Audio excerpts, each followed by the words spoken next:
It's time, baby. Game 1 of the second round. Montreal Canadiens versus Buffalo Sabres. Puck drop is just minutes away. Some big lineup changes with Arber Xhekaj and Joe Veleno in. Brendan Gallagher, Jaden Struble out. Some updates on Buffalo. No Sam Carrick. Josh Norris is healthy on the third line. A whole lot of stuff going on, Jesse. But we are here. We are ready. How hyped are we for the second round, baby, for the first time since 2021? Game 2, round 2, we just can't wait. We're so excited, Josh. I'm just beyond hyped right now. I need to contain myself. I think, Josh, I'm more excited right now, than I was in the finals, right? Is that kind of crazy to say, right? Because it feels like it means more. Just going through the rebuild, being just through everything that they went through. In fact, that obviously there's a crowd this time around. We're just that much more kind of prepared for it. So, Josh, just beyond hyped. We're just so excited to have all of you guys here with us here tonight. Incredibly excited, and we're going to echo the words of Martin St. Louis ahead of this game. We are ready. This team, they got the right mindset coming into it. They're coming in confident, believing in themselves and what they can really do in this second round. They should believe. This team just took out the Tampa Bay Lightning, and I still have fans coming at us. Do you think they can beat the Sabres? Yes, I think they can beat the Sabres. Look, it's not going to be easy. There's no doubt about that. This is going to be a phenomenal series. It sure looks like both teams very talented, very fast. Montreal going with a bit more size and physicality with Arber and Veleno coming back in. But even if it feels evenly matched, there's certain strengths Montreal has, Jesse, that just has me very excited. And I love everyone in chat already. Raise, Peter, the Poirier's 19, Hackdog channel member, Jake Carroll, lots of emojis here. 4-1 Habs tonight, says Hackdog. Everyone in chat right now, leave your score predictions for this game. Jesse, I told you earlier, I said maybe it's a hot take, but I'm on board with Hackdog. I say 3-1 or 4-1 Montreal. I think the top line is, if all things go right and according to plan, I'm sure Buffalo's going to have their game plan, but I feel like our top line is going to feel a bit more freedom in this game, and that's going to lead to them feeling more confident, scoring more goals. I'm completely on board with what Hackdog said. I'm saying 3-1 or 4-1, but maybe it's optimistic, but I really think Montreal is ready to come out firing in this first game of round 2. That's a great take from Hackdog and yourself. And by the way, leave your takes, your questions in the chat. We love hearing from you. We love being live for these watch-alongs. This is what it's all about, right? Sound off. Let us know where in the world you're coming from, because we know, again, it's all hands on deck right now. But yeah, absolutely. I got to definitely agree with that. And also, Juraj Slafkovsky agrees as well, right? Saying that, this Buffalo Sabres team, they play a little bit more of a risky game. And that's where there's going to be a little bit more opportunities for them to counterattack. And Josh, isn't the transition game exactly our game? The Sabres, they want to play a fast game. Josh, that's the game that we want to play. I'm seeing lots of positive signs here, right? And I think that, it's only right to really, say on this day, Nick Suzuki, how he's being nominated for the Selke here. And again, what's that award all about? It's about the defensive player, the forward who best displays defensive aspects of the game. And Josh, I just feel like that's important to note right now, because that's going to be just key for this series. That's what makes the Montreal Canadiens so formidable in the playoffs, is they can play that offense, but then also that defense so well. It's very rare to have players like this. I think it's only right that Nick Suzuki wins this. Look for that top line to be a difference maker. Look for Slaf to impose himself physically to really counteract that size of the Sabres. This top line, we got away in that first series of even though Nick Suzuki was getting points, maybe not being on the goal sheet as much, we cannot do that in this round. For us to win the top line, they're going to need to get going from the beginning. But Josh, just looking at the stats, you can only contain them for so long. That's how, Tampa, that's what was so good about them. Their game plan was clearly, let's just take out the top line for the Montreal. And it almost worked for them, right? And they, in a lot of ways, they were able to, but we were still able to beat them, which really speaks to the depth. But yeah, I think that top line is going to come through. Absolutely key here tonight. Yeah, 100%, man. This, and I know Buffalo's going to have their game plan, because, it's not like Buffalo was sitting back not watching what happened in this series against Tampa. They're like, oh, okay, look what Tampa did. That's how they managed to neutralize partially that top line. So that's what we're going to have to do. And I'm sure they'll have their game plan, but Montreal is also, even if the top line can't go out and score 2-3 goals a game, which I think they can in this series, and we'll have to wait and see, but the depth of Montreal, to me, compares very, very well against Buffalo. You see someone like a Tanner Pearson in the lineup for Buffalo tonight. No slander to Tanner Pearson, but Montreal, every one of Montreal's bottom six forwards better than that type of player, at least in my mind. Now, they do have Josh Norris at the third line center, Ryan McLeod on the second line. Like, they do have a very solid top nine, but again, this is where Kirby Dach, Alex Texier, Zach Bolduc can really show up and once again show out. And we added a bit of physicality with Joe Veleno in this game. He only had 5 points in like 60 plus games this year, but he was one of the team leaders in hits. Like, he lays the body, and that's going to make a big difference in this game. So leave your thoughts as well. Not only the final score, which I will get to in a second, but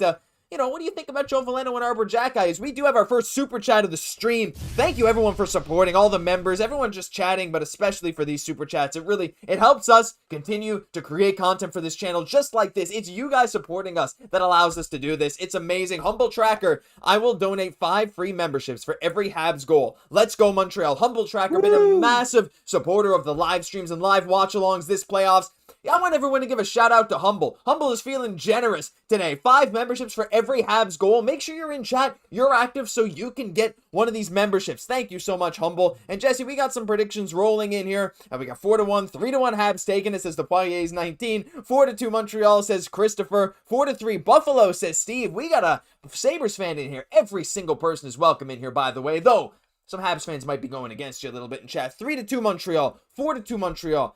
Same thing, Jesse. 3-4 goals for Montreal seems to be what a lot of people are saying. Whether Buffalo scores 1 or 2, who knows? But that seems to be the thing. Another super chat as well, coming in from Jake Carroll with the $5 as well. LFG, let's go Habs. The hype is palpable, Jesse. Everyone's happy for Montreal. They think we're going to get some goals on the board, more than we did against Tampa. And I think they all have a very good point. They definitely do. You got to feel like there might be a little bit more offense in this series here. But of course, like Martin St. Louis said, going into this game, that defense, it's really going to be the key, right? I think we can all kind of agree, right? Like watching them over the course of the regular season. When did Montreal's game truly come into form? Like, yes, the goaltending was part of that, but yes was like the defense. And by the defense, Josh, like, I kind of just mean like the decision-making on the ice sometimes. Because, like, we got so many good offensive guys where you can be tempted, right? And you don't even blame them, right? Like, they're just so likable, right? Like, they go to make those offensive plays. But sometimes, like, this series is going to be about, like, honing it in sometimes, making the safer plays, a smarter decision, knowing that we can score, right? So it's just, you got to play the odds, play the stats, play that good defense, and allow your top guys to really do what they do best. Yeah, and our top guys, like, they just got to play. And they had a really good thing about, with Josh Doan and his dad Shane, of course, before the game, if you're watching on Sportsnet. And Josh said one of the best pieces of advice his dad ever gave him was just, don't think the game, just play the game. Because when you think the game, your feet stop moving. And sometimes I'm just like, you know what? There's a lot of young guys that could use that advice. And a lot of our young guys have seen success this year, finally doing that. I look at Slav, right? I look at Ivan Demidov. When he just plays his style of game, it just works. And I think this series is just a great opportunity. You know, they went through trials, tribulations of a veteran Tampa team that just is never an easy out. And now they get this Buffalo team that, you know, no one should underestimate. This was the hottest team in the entire NHL from December until the end of the year. They finished first in this division for a reason, but it's a good chance for Montreal. So I am super excited. Hello in chat to Doofus Rex as well. What's that, Jesse? We got this. Oh, yeah. We got this. You know, we ain't going to pump Sabres tires too much here. You know, I think we got this. Nick Suzuki plus 37 so far this year. He's going to be coming out hot. Again, we got the better playmaker, we got the better goal scorer, and we got the better defenseman in Lane Hutson. I think that's going to be different. Like, that's what was different for Montreal like so many years, that they didn't have that star power. Right? And if we don't have that, like, going into this round, it's going to be so much different. So I think that's going to be like an absolute huge one. Josh, like, I'm feeling the excitement rising though right now as we're hearing the anthems. The boys are getting ready. We're getting extremely close to puck drop here. Some interesting lineup decisions. Let us know in the chat, right? Like, Arbor's in. I'm so excited for that. Expect for him to really impose himself here tonight. And at the same time, Josh, like, so interesting. Like, Veleno in for Gallagher. Like, don't hold any punches. What do you think about that roster move? I feel bad for Brendan Gallagher, but I said this earlier. I think it's I think it's controversial. I like it. And my main reason is this: Buffalo, horrible on the faceoff dot in round 1. Really bad. That was one of their biggest weaknesses, and adding another center to the lineup gives Montreal an extra bit of advantage where they already had an advantage. Buffalo, worst power play in the entire playoff so far. Joe Veleno has been one of our best penalty killers. Plus, Joe Veleno's a bit faster, brings a bit more speed, a bit more size, and a bit of physicality as well. I wouldn't say more than Gallagher. They bring their own in their own way, but Veleno is a better forechecker, I would say, and lays the body a little more. So just in terms of this matchup, I understand why Marty would want to try it out. Do I think it's going to last? Probably not. Like, I'm going to be honest, but we'll wait and see. I think that if any game is going to give Joe Veleno a good runway to show what he has to bring for this roster, I think this is the game. So that's why I'm kind of okay with it, though I imagine a lot of people probably don't agree with me.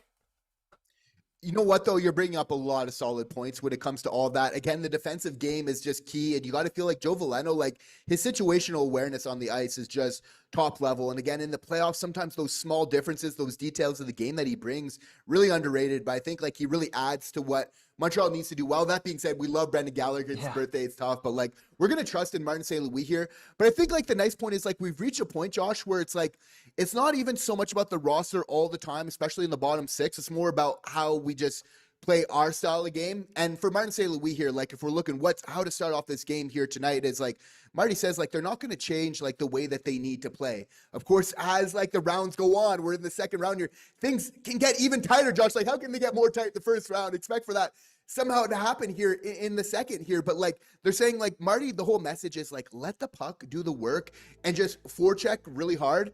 And that's a message that I can get behind. Yeah, I completely agree. And I like this Scoy George in chat. I believe in Marty's changes. Marty is God. Marty is the guy. Like, people love Marty. People saying they like Arborin. People are 50-50 on Galley. Oh, and by the way, okay, the game has started. Jesse, I'm going to pause. Let me know when the puck drops for you so we can sync it up.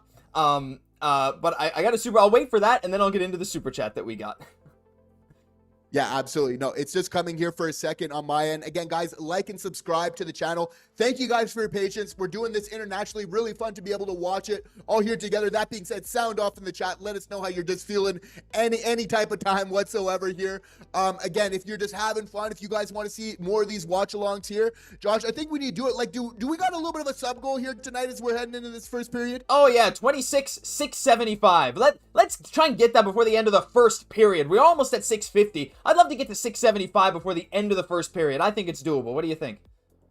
Absolutely. I think we can do it. And we're just lining up right here. Again, I'm looking at Dobie on my feed right now. It's like Dobie just needs to continue to be that goalie, to be that guy. We puck drop, let's get her going. Let's get her going. All right, unmuted. And if you want to sync up with us, we just dropped the puck. So try and sync up as good as you can as Buffalo gets a chance. Save by Dobie. Big save right out the gate as we have some more love coming in the chat here. A big super chat from Doofus Rex, who has been a huge, massive supporter. Doofus and Muffin Mouse. This is from Muffin Mouse and our Mexican friends. Shout out to your Mexican friends. Viva Mexico.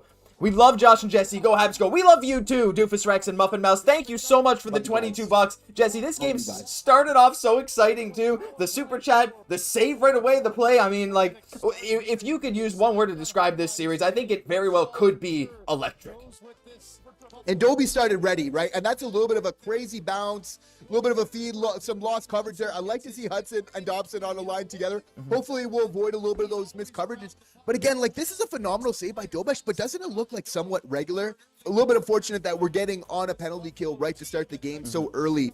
But again, you got to love that Dobes is making these incredible saves, like with those long legs. Just looks so tremendously easy right now. Yeah, he's just always in the right position. But yeah, exactly. Like these early penalties, not exactly what you want to see, but this is a great test, right? Buffalo, 4.2% on the power play. And that face-off, it kind of looked like it went to Buffalo, but Montreal got possession pretty much right away. Montreal did not have a bad penalty. Guys, you can see kind of why the Buffalo power play is not working. They can't even figure out how to get it out of their own zone. 20 seconds are gone already. But this is a major test for Montreal. You can't let Buffalo gain any momentum on the power play. As there's a poor zone entry, there is a whistle. I don't know if they came in offside with 19:03 left in the period, 1:34 left on the power play. We are going to get a whistle and a face-off, I think in the neutral zone. We'll have to see. But, yeah, special teams, Jesse, as we mentioned yesterday, this is going to be one of the deciding factors in this series. How many penalties the refs call, but penalty kill, power play, that could very well be the deciding factor here. And again, you have to feel good at what Montreal's Canadiens power play. It's operating at 19% right now. You got to feel like that's going to go up to what their regular season average was, which is much higher. Again, they got a strong PK in a lot of ways. Sabres do as well. But at the same time, you got to love that the boys are just doing such a great job of really defending that inner slot. which is so huge as we're getting another clear here down the ice. Yeah, unbelievable pressure from Montreal as Buffalo is getting in. Like, again, you're playing a Tampa team, right? And they have some nasty players on the power play, and you have to do your best to kill that off. And then you go to Buffalo, and the zone entries, like, Montreal's making it look easy so far to defend it. I mean, again, this is not going to be the case the whole game. I don't want to sit here and say, oh, it's just going to be easy every time. But so far, they've made it look easy, and it's giving me a bit of a sigh of relief right now, or at least, a little bit more hype, honestly, that Montreal is starting off the special teams game really strong. And it's your boy, cue the Newfie animation for Newey, excuse me. That was a slip of the tongue there for our boy. It works. It still works. Just gotta love that he's just pressuring at the line. Just real hard, just showing that heart, right? Which I think is just so key. But we're, again, just once again, like, this is a textbook penalty kill from the Montreal Canadiens in terms of being able, and we're really gaining some momentum. Like, we see Dobach, he's ready to play this PK. Obviously, there's some mistakes that we're going to want to avoid, but we're really making, lemon out of lemonade right now. Yeah, this is fantastic so far. Montreal just, like, Buffalo is not really looking to pass the puck. It's a whole lot of one-on-one heading into the Montreal zone, and at the blue line, Montreal's able to strip the puck off and just showing our defensive prowess as off a little bit of a scramble in the neutral zone, Buffalo's finally able to set up a full possession here. This is Bowen Byram. I'm going to have to get used to which players are which here. I think it's going to take me a little bit, but it's Byram over to the wing. Down low, it looks like it's Tage Thompson trying to shoot. It hits the mask of Dobach, and it comes off. And with only 7 seconds left on the power play, this power play went by in no time, Jesse. I mean, what a fantastic start to this kill. It's not over yet, but yeah, I mean, we talk about how penalty kills can lead to momentum, and even a missed power play like this can lead to Montreal really having a bit of a momentum swing for themselves here. This is very huge. It's about as well as you can expect a penalty. They're getting about maybe one good opportunity here, but Dobach is obviously coming up big. And again, just nice to see that, we're just looking to maybe get under the skin some of those Buffalo players as well, because I think just bringing that physicality is really important. Always got, even though we're taking that penalty early too, it's just, you always got to like when you're seeing the refs giving, like, the players from the other team are talking to. It just makes you feel like maybe you got them in your corner a little bit in this game. Just being what we went through in the last series here. We're not trying to project that. I think, it's a tough penalty. We're taking early, but we're trying to defend a goal. If you're going to take a penalty, probably one of the better ones here to take. And I mean, this is how you want to kill a penalty for the most part. And there it goes, out of the zone. Another one face-off by Montreal, which is another one of these keys we talked about. And with 17 and a half minutes left, the power play is over. Lane Hutson's out of the box, and Joe Veleno's out on the ice, making his NHL playoff debut. Has never played in a playoff game in his career before tonight. So shout out to him for that. Shout out to Mark Orr in the chat. Hello, all you awesome Habs fans. Keep the faith and go Habs go. We're so excited. Thank you, Mark, for being here. And also, we hit 26,650 subs already. Our goal was 675 before the end of the first period, so we might have a tough time hitting that, but I believe in you guys. If you guys are enjoying, let us know, and subscribe as Montreal nearly gets a chance there as it's Kirby Dach making himself known already in the slot as it's Buffalo coming the other way. But we talked about the depth, Jesse. If Montreal's depth can get it going in this series, it certainly gives them a fantastic chance at winning this one. And Dach has an opportunity here in this series to give himself a reputation as a playoff performer in his still very young career. Like, what an opportunity this is for him to redeem himself. And you got to feel in a large way that for his contributions in this first round that he's already done that. But obviously he wants to keep it going. Big opportunity there. But look how Dobach, again, just like how in that first round, how he's coming out of the net, Josh, and being able to really attack the shooter. Yeah, he's just closing off the space, not making it easy ever. Right now, it's Veleno. Gets off the ice after a minute and a half. His first shift out there. He's making it count. I mean, heck of a shift. Yeah, heck of a shift. Good physicality. Buffalo showing some physicality as well early on in this game, which is, you'd expect it a bit, but Montreal is the more physical team, as we see upon Demidov, who's been out there for a little bit himself, get the puck along the boards, move it up, as is Alex Newhook chipping it into the zone, out there with Evans and Demidov. Newhook closing in on Matthias Samuelsson, the Sabres defenseman. So forgive me as I'm going to get used to these guys' numbers as it's Lane Hutson skating into the slot, rips a puck. Oh, and it didn't go. That looked in. That was so incredibly close. And again, this is all started by the get up and go of Alex Newhook. How good is he looking early on in this game, right? Like, just getting the puck in deep, getting himself in an opportunity. This is exactly what Marty's saying, right? Is let the puck do the work. Put it in where you get a good chance to get it and forecheck. And again, we're creating a great opportunity for Lane Hutson. Off the pad, off the blocker in the post here. Lane coming so close early. Gotta love that we're getting these looks early here, chat. Sound off. I think it's only right. Who do we think is going to score this first goal for the Montreal Canadiens? If you guys are putting Lane Hutson, Lane Train here in the chat, like, I'm not blaming you at this point. No, absolutely. I think everyone should send who they think is going to get the opening goal for Montreal as Lane gets tripped. Falls down 3-on-1 for Buffalo in the slot, and they score. Buffalo gets a goal already off Lane Hutson falling down, nearly scores a goal. He gets a tripping penalty early, then hits a pad and a crossbar, and then immediately falls down, leading to a 3-on-1. Again, not the type of start you wanted for this game, Jesse. I am not very thrilled with what I'm seeing so far, as it is 1-0 Buffalo. I will say there's a whole lot of time left in this game to make up for these mistakes, but on the road in game 1, you want to get off to a bit of a hotter start than that. That looks like just a lot of bad luck, though, at the same time. Yeah, it's not something that you're going to see very often, but Josh, like in the playoffs where things are so tight, that's often what it comes down to, right? Is these small plays. You often get these really big opportunities. If you're not able to capitalize, it can go the other way very quickly. So really unfortunate for a player like Lane Hutson, who really just bleeds for his team, right? You're not going to find a player more motivated. That being said, one thing we know about Lane Hutson, why we shouldn't worry, why we shouldn't really be too upset here early on, is Lane Hutson, if ever he makes a mistake, does he ever try to make up for it? Like, he's going to be motivated in this game, and a motivated Lane Hutson is something to behold. Yeah, and you could tell he was screaming at himself after that goal. He was so mad, and Montreal came out hot the other way as Cole Caufield let a slap shot rip. You can see the anger, not even the anger or the frustration, just the motivation to step up, as I'm not sure if Dobeš got a piece of that, but Buffalo with another grade A opportunity, their third of the game right now, as Montreal is, getting our own chances, but Buffalo, that's 3 cross-crease passes. Only one has ended up being a goal, but you have to think that Montreal's making that a focus, as there is a turnover right now in the Buffalo's own defensive zone. Suzuki back to the point, rips a one-timer, and it caroms around back to Gouli, who sends it down low. That's a 93-mile-an-hour slap shot from the point, as Josh Anderson gives it back to Jacky, who's back in the lineup, flips it, but it goes out of play. I mean, again, this game is already very fast-paced, so I have to think there's going to be a few more goals in this one, as they're going to replay the last chance for Buffalo. But, some nerves, lots of stuff, but so much time in this game to make up for any mistakes early on. They're going to clean it up. And it really doesn't happen very often as well. It is why we highlight the defensive part of the game, because we see obviously just small lapses, how it can go the other way. That being said, is like, I like how Arbor Jacky is looking to use his shot early on in the game here. He's getting the clapper going, he's getting the hard wrister going. So that's more that we want to see of. And the good part is we got a lot of more hockey to play. That being said, it's about making those safe plays.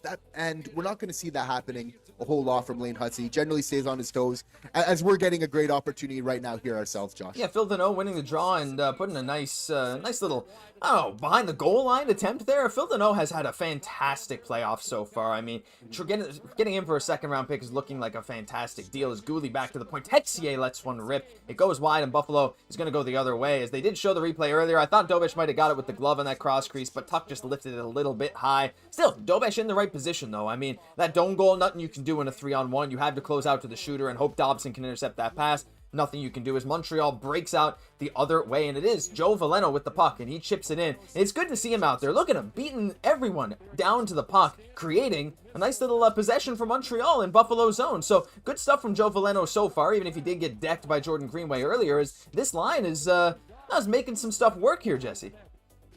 It's all about establishing that offensive zone time. And again, getting on the forecheck. That's really at the core of the Montreal Canadiens game, and really going from there and playing with that speed. And I think playing with the speed, Josh, like, you got to feel like a guy like Noah Dobson, who's going to feel a little bit more comfortable now coming back from that injury. Again, like, that's going to be really big for the Montreal Canadiens, as more of a healthier Noah Dobson is definitely going to help the Montreal Canadiens' chance of getting a couple goals or more on the scoreboard here tonight. Yeah, we're going to see a whole lot more transition chances, I think, in this game than we did in most of the Tampa series. So I wouldn't sit here worrying about Montreal being able to score a goal yet. I think there's going to be a whole lot of offense to come, and I'm quite sure about that. And already, I mean, we got 3 shots on goal, and that's a third of what we put up in Game 7 against Tampa. So already, the Montreal Canadiens are making good on their offense. Buffalo just with the 2. But here we go. It's Alex Newhook coming in, trying to chip it across. Doesn't quite work. Swipes at it. Ivan Demidov in the corner, puts it back up to Jake Evans, cycles it back to the point. Some sustained offensive pressure a couple times, Jesse. Looking better than Game 7 already, as Texier tries a little slap pass. He gets it back to the blue line, but it does come out as he's pressured. One thing I'm noticing is that Buffalo is not aggressive at challenging, not as aggressive as Tampa, at challenging the puck carrier when they come into the offensive zone. So this is what I'm saying, right? Every time in that Tampa series, it felt like everyone was smothered. There was no time to make a decision. But so far, and it could change, it feels like Montreal's having a little bit of an easier time, just like Slaf right now, at getting into the offensive zone and keeping the possession while they're in there. Yeah, we're seeing a little bit more offense, both with play like that speed game, which I think is so important. Obviously, like, we want to be getting our opportunities while just kind of limiting that against, and we know Montreal, they're not afraid to really open up the game, and obviously we want to do that while just limiting the opportunities against. Obviously, that's just the optimal type of way to play. So if we can really do that here, and again, getting our opportunity, getting that offensive zone time that comes as a result of making those great zone entries, which we're looking, it's a great sign that we're being able to get that early on here in the game. Obviously, the rest of the game is really built off of that. Yeah, it really is. And they already took a shot away from Montreal. I feel like that's also a common theme in these playoffs. I don't even know why, bro. Like, what? We definitely have 3 shots. I'm not gonna. It's a conspiracy. It really is. It's look at that. The effort from Josh Anderson once again beating every player. Woo! The centering pass. Phil Deneau can't put it home, but already Montreal. The pressure after this Buffalo first goal, Montreal has been all over Buffalo in the offensive zone constantly as it's Lane Hutson skating down the wing. He's sending it to the slot. Josh Anderson looking over to, I think that's Deneau. That's Deneau with the puck. I'm having a hard time telling sometimes. They're so small on my screen. Back to Jacki. I think he wants to let it rip, but he doesn't. A bit of an errant pass to Texier. He recovers. Texier back to Jacki. Back to Texier at the point. Sees Hutson streaking down. Hutson winds up, shoots. Saved by Lyon. Centering. You know what, Jesse? This type of pressure is what we've come to expect from the Habs all year, and it's something that we did not see very much at all in the Tampa series, which is just another fantastic sign for me. And again, guys, we are going to tie up this game. Have no worries whatsoever. Lane's going to be standing on his 2 feet for the rest of them. It's a freak mistake for somebody who really just makes such a great effort for this team. Again, we are just getting so many opportunities, generating such great opportunities and momentum right now in the offensive zone. Some small things I'm noticing in the game right now is this Jacki getting involved early, whether that's offensively or defensively as well, just really being able to finish off some plays. So that's something solid I'm seeing from his game right now. Yeah, there was a bit of a miscommunication there, and it was a Habs forward ending up playing defense, but Buffalo could not capitalize on the situation. When you see that, you got to attack it, and Buffalo did, but Jakub Dobeš coming out once again very far from his crease and making a fantastic kick save, sends it to the corner, but shots are now 5 to, should be 3 in a moment for Montreal. The pressure, unbelievable. Joe Veleno nearly creating a chance for himself there as you were mentioning. Montreal with a bunch of high danger chances. Another interception in the neutral zone, and Montreal's right back in the offensive zone as it's Alex Newhook receiving a pass in the corner. Owen Power shadowing him back to Demidov. He sees some space. He finds Caden Gooley, can't connect on the pass. Gooley sends it back into the corner as it's Jake Evans behind the net. Oh, centering and a sneaky pass in front. And Ivan Demidov nearly scores. Alex Lyon is sharp early, Jesse, but right now, after that first goal, it has been all Montreal Canadiens. And again, you just got to play the game that's in front of you, and it's going to have all sorts of bounces and twists and turns. But again, as Marty says, you just got to play that game that's in front of you, right? And I think that the Montreal Canadiens are doing a great job of just controlling what they control, like barring freak spill out crash outs on the ice. I think that the Montreal Canadiens are playing extremely well right now, and Josh, it just makes me feel happy again. Despite what we're seeing on the scoreboard, you play the game right, it's obviously going to come around as it should. Love to see Demidov making those seam passes across the ice. Obviously that's just tremendously dangerous. So look for him to continue. Players that are really standing out for me right now are obviously Lane Hutson, tremendously motivated here despite that spell. I'm going to say this is one of the best players still for the Montreal Canadiens in this game. Alex Newhook looking absolutely phenomenal, just continuing to be that playoff performer that I think we highlighted just even before that big goal, right? In Game 7. He's just that type of guy that gets for those type of moments. We're not surprised, right? It's the guys that have the heart that are obviously the playoff guys when it truly matters here. And I think, again, that the Montreal Canadiens have a good balance of these different things. We're a little bit of homers, but just objectively speaking, the way that these guys play, they're very young. But I think the more that we're here, now that we're here, Josh, it's I'm having this revelation. It's oh wait, Kent Hughes, he was thinking about the playoffs this whole time when he was making this team, because I see how a lot of these players, once they're here, how they're all shining in their different ways. They really are, and they all show different aspects of what makes a complete team and a playoff style team, whether it's the speed, the grit, the tenacity, the high-end skill, right? The goaltending, right? so many of these guys are just working together seamlessly, and it's what you really love to see. And even a guy like Joe Veleno, as we're looking at the stats over here, already, Jesse, leads the game with 3 hits. He has 3 hits in how much time? Less than 3 minutes. He's played 2 minutes and 47 seconds, and he has 3 hits. He's leading the game, right? So things like this, they're making the most of their opportunity. We saw Gallagher score on his first shift in his first playoff game this year. Joe Veleno, 3 hits in his first couple shifts so far in this game. And again, even created a great chance, got Alex Lyon out of the net. The net was basically empty. Buffalo did a good job of, getting back in there and defending their own crease, but so far, these guys are all showing up very well, and it's Montreal, again, who's going to have a chance to continue the unbelievable pressure that they've put on Buffalo, as there's a face-off in Buffalo's zone, shot 6-3, Montreal, as the ref drops the puck. Suzuki loses the draw, moves to 1 win and 3 losses tonight, only 25% on the draw, as Buffalo goes the other way. It was Josh Doan, the goal scorer, who comes into the Habs zone, the puck deflects over the net. But, you can't let Buffalo get any of this momentum back. They scored a bit of a lucky one off that Lane Hutson falling over, but Montreal has had all the pressure here. I know Lindy Ruff was talking to his team, I'm sure, during that TV timeout, but Marty is like, guys, you can't let up.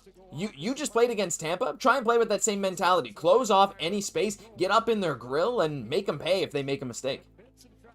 Yeah, and both teams are really looking to attack off the rush right now, which is really interesting, which again, I think just favors to why we're seeing Montreal have so many opportunities in this game. And it really, again, it's all about really protecting that front of the net, which I think is so important as Buffalo's getting some opportunities here.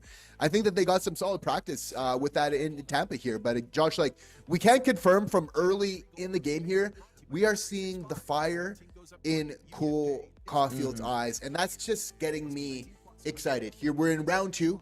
We're very excited. We're getting ahead of ourselves. The way we're so excited, we've been waiting for playoff hockey, right? But Cole Caufield has just that fire in his eyes right now. I want to see him be a difference maker in this game.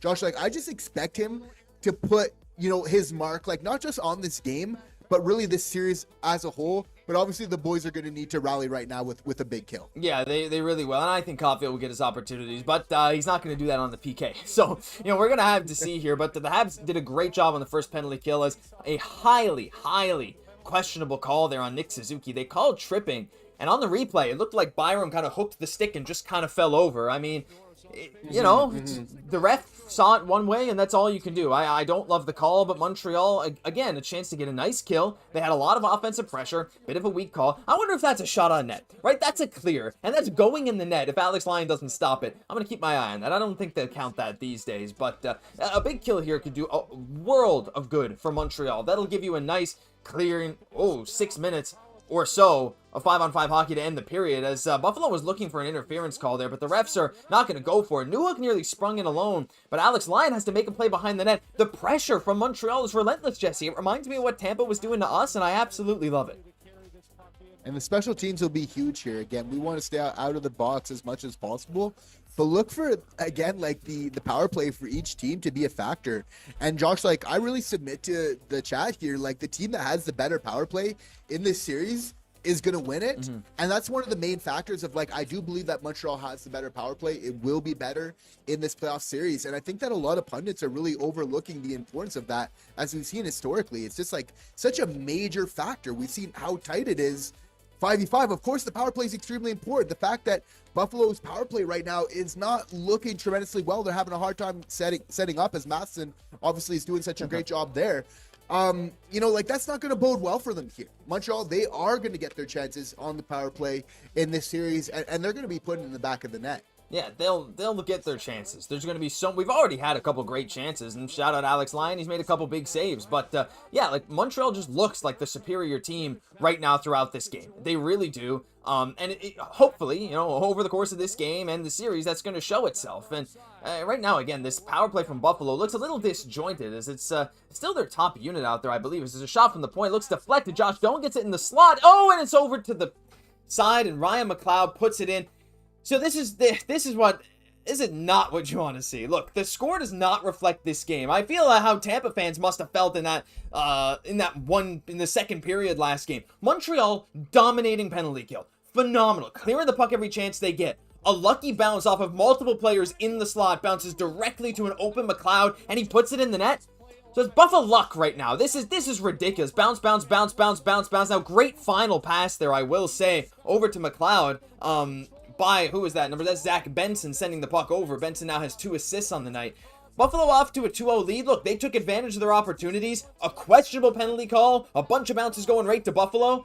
Hey, you know what? It's okay. Still lots of time left. That's always a thing, Jesse. Montreal's been in this situation before, and I will say I got full faith that they're going to be able to rebound from this one. Questionable calls. Yep. Adversity. This is nothing new for the Montreal Canadiens. And again, we just got to play the games in front of us. Again, doing whatever we can to maybe limit those as well. Whatever opportunities is going to be huge here. This is obviously a huge test whenever you're starting the series off on the road. That first kind of period and that first 10 minutes plus of that first period is obviously very key to kind of weather that storm. Obviously, we'd rather come out a little bit unscathed. But yes, the Montreal Canadiens are definitely going to get their opportunities here tonight.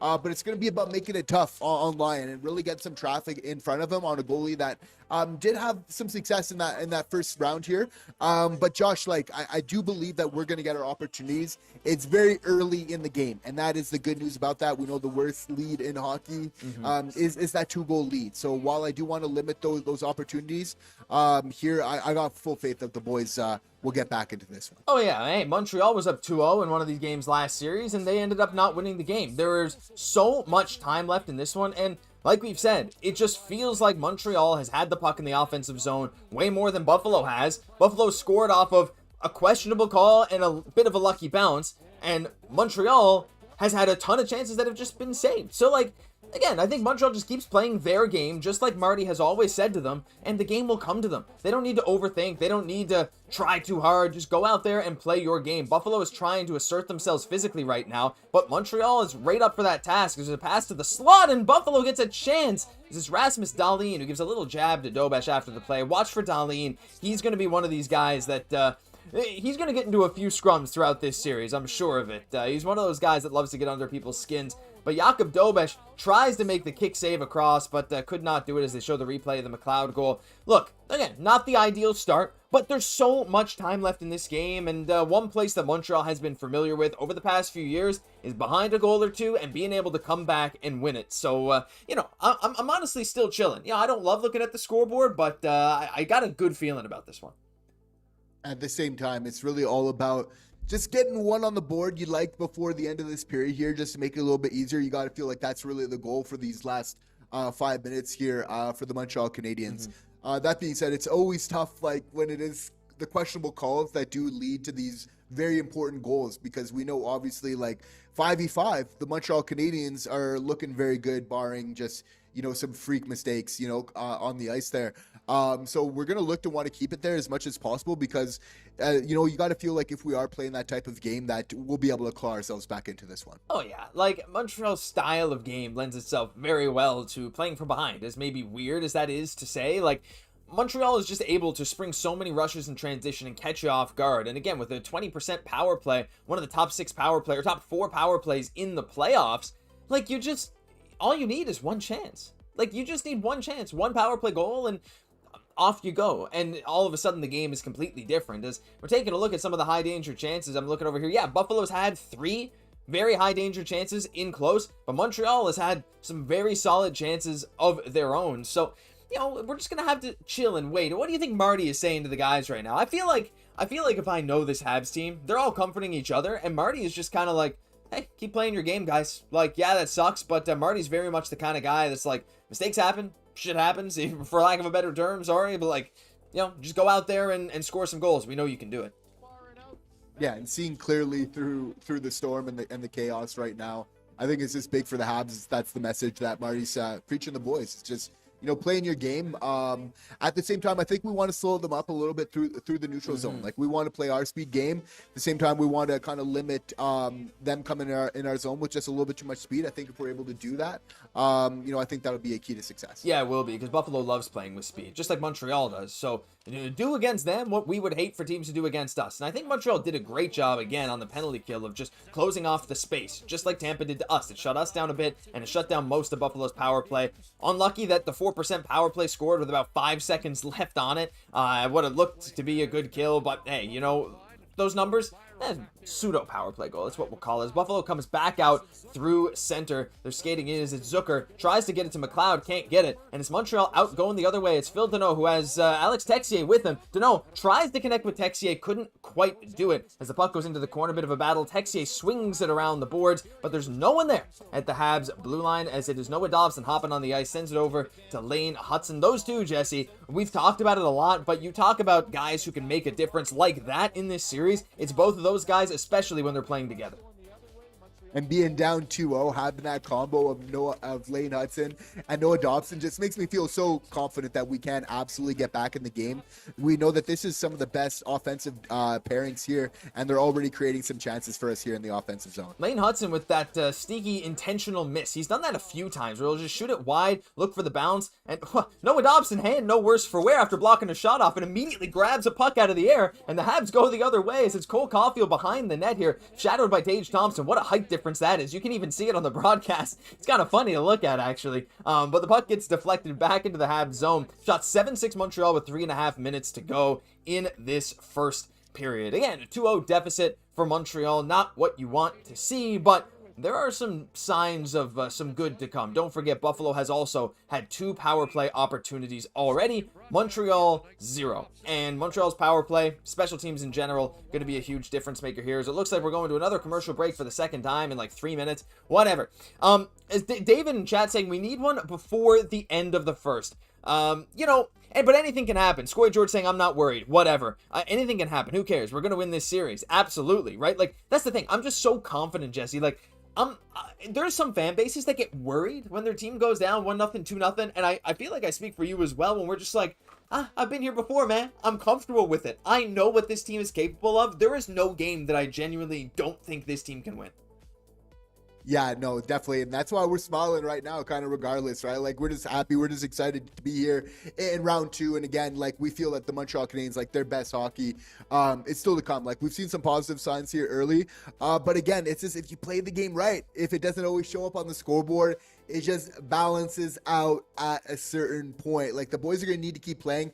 Seems like some small stuff, Josh, but like I just like to see Cole Caufield like with the puck, just getting some touches early, playing with some speed, looking good. Just some small things, right? But just like him getting some touches with the puck, I think like there's a direct correlation between that and him having an effect and being that goal scorer and that difference maker. Because like Josh, like if I'm looking at like who's going to be the one to really open the floodgates for the Montreal Canadiens here tonight, I think I'd be remiss if I didn't look at that first line and say like, yeah, they've been the providers really for this team. They've been the guys that have been really putting in that work, and they're going to be the ones to really do it here tonight. And they've had some chances here. Slav had a little chance off that Lane Hutson ricochet off the backboards, and Cole Caufield. Like I want to see Caufield just rip some sneaky shots. I want him to pull a Kucherov and like just kind of like. It looks like he's not going to do anything and just kind of fire it at the net. Now, I know Kucherov didn't exactly have a high success rate on those, but Cole Caufield's release is better than Kucherov's. Kucherov's is good. Caufield's is better. There's no doubt about that. I feel like he can just score some sneaky ones. Get back to what he knows, right? He hasn't had very many clean looks at all in this entire playoffs. And once he just gets 1 or 2, gets a bit of a rhythm, I think then he'll start finding any way he can to get the puck on net. Because getting the puck on net, as we saw in Game 7, in any way, shape, or form, can lead to some good results. So Montreal does win the faceoff. It's back to Gooley, who is out there with Mike Matheson. That has been the pairing tonight. It's been Hutson and Dobson as Montreal aces the puck with 3:03 left. And it has been Xhekaj and Carrier. Now, that is a D pairing that we saw play a little bit in the regular season, bit of big and small action. They didn't have fantastic metrics together, but I don't mind that. I like the idea that Marty's like, you know what, top 4, my best 4, and see what else falls into place. And Carey's shown a lot of experience and poise in here. And the thing is, like, he kind of blends into the mix when you're watching the game. That's often the sign that defender's doing his job exactly how he should. So, again, he kind of flies under the radar. But the big thing is, it's like, and we probably don't even give him enough praise for it, Josh, but just really his intelligence that he has, that he really plays with. A lot of those details there are just such a huge part of his game. Yeah, they are. And while he has logged most of his minutes tonight with Matheson, I'm assuming he's going to be out there with Xhekaj in a bit, though it certainly seems like it's Gooley Matheson for now. Maybe it was just the icing, but Gooley Matheson is actually the 3rd most used pair tonight behind Matheson, Carrier, and Hutson Dobson. So maybe it's just Xhekaj skipping a shift and Marty mixing with his lines as he likes to do, as Ivan Demidov chops the puck out of the zone, and Montreal is a 2-on-1 developing. Jake Evans with Alex Newhook. Jake Evans shoots the puck. It's saved and just bounces wide of the net. though it looks like there's a delayed penalty on Buffalo. So Montreal will be going to the power play. It's Alex Lyon feeds it down to Carrier, who circles back around. It's Slafkovsky, the extra skater out there right now. Slafkovsky tries to cycle back to the point for Carrier. Nothing doing there. Passes back over to Hutson, over to Slav. Suzuki next to him. Slav tries to get it to Suzuki. Buffalo touches up. And with 2 minutes left in the period, Jesse, Montreal is heading to the power play. You talk about getting given a golden opportunity. This is where you need to capitalize and show why your power play has been so good so far. And this is a great opportunity for the Montreal Canadiens. As it was shouted in the chat, we really need one here before the end of the period. It would be ideal just to start off that second period in fine form here. And again, getting such a huge opportunity. Jake Evans, it's looked like we're getting a piece of the post there. As again, we're going hard to the net, which I think is just going to be key here in the second round. That's really the name of the game. What is Buffalo doing early here in this game, Josh, is like, if they're actually playing like a very simple game, which I think is like, they're just trying to, like, obviously they're trying to play with speed, but once in the offensive zone, they're looking to just get people in front of the net and put pucks towards the net. So I think it's going to be really key just to really be able to clear our front of the net here, and also just be very cognizant of the type of game that Buffalo is playing. You got to be cognizant of them because they can be dangerous very quickly, as we've seen so far in this game. As it's Cole Caufield back to the point. Lane Hutson looks over for Ivan Demidov. A little pass into the front. Some fantastic chances for Montreal. We can't forget that we have a post and a crossbar both after hitting Lyon in this game. Now we finally have the power play to try and prove ourselves as Hutson wires it, but it gets deflected wide and Buffalo clears it already. I mean, look, Buffalo, their penalty kill was really good in the first round against Boston, 87.5%, but Montreal looking fast and furious so far, and you have to think that one of these chances is just going to squeak through and actually go in the net and not just hit a post. I really like how this power play is looking. We're being very decisive. We're not passing it around too much. We're looking to get some good opportunities, but also there's a fair amount of ice and free space that we're being able to generate ourselves for the offensive zone.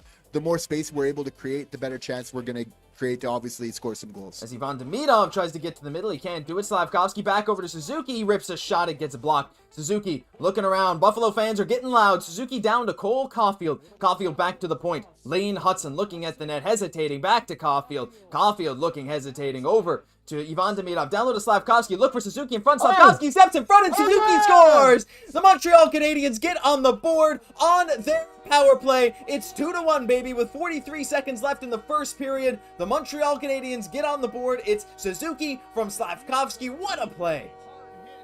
Yeah, you got to feel, again, it was the top line that would get it going for this team when it really matters, just like it's done all season long. But the fact that they're scoring this first goal for the Montreal Canadiens in round 2 is the way of announcing, saying, we're here, we're going to contribute, we're going to be a big part of this round, get used to us. Oh yeah, look at what a pass from Slafkovsky. There was no space there. Slafkovsky picking up his first point since game 1 of the Tampa series on a beautiful assist backdoor. Lyon nearly got there, but he's too slow. I don't care if you're a Lion, you're not quick. You don't have that kind of prowess, not on a Slav pass, not when Suzuki is right there on the doorstep as Jordan Greenway looks down in disgust. Shots 8-6 now. Montreal gets on the board, and to celebrate that, Jesse, we do have Humble Tracker gifting the 5 memberships as promised. If I say your name, you are now a channel member. You can send, you know what? Every single channel member in chat needs to send their Suzuki emojis. We have Suzuki emojis there. If I say your name, you're now a member, courtesy of Humble Tracker. Titanium Expos, Spyrex 7541, Tuber XKZ, M Santamour,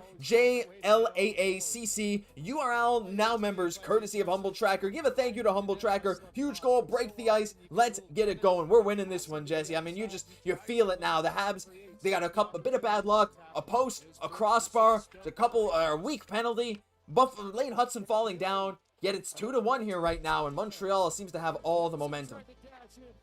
Really important here again, and getting rewarded for some great play, but super important not to wait too long in this series before getting that first goal and just really set that precedent of what to really expect from this team early on.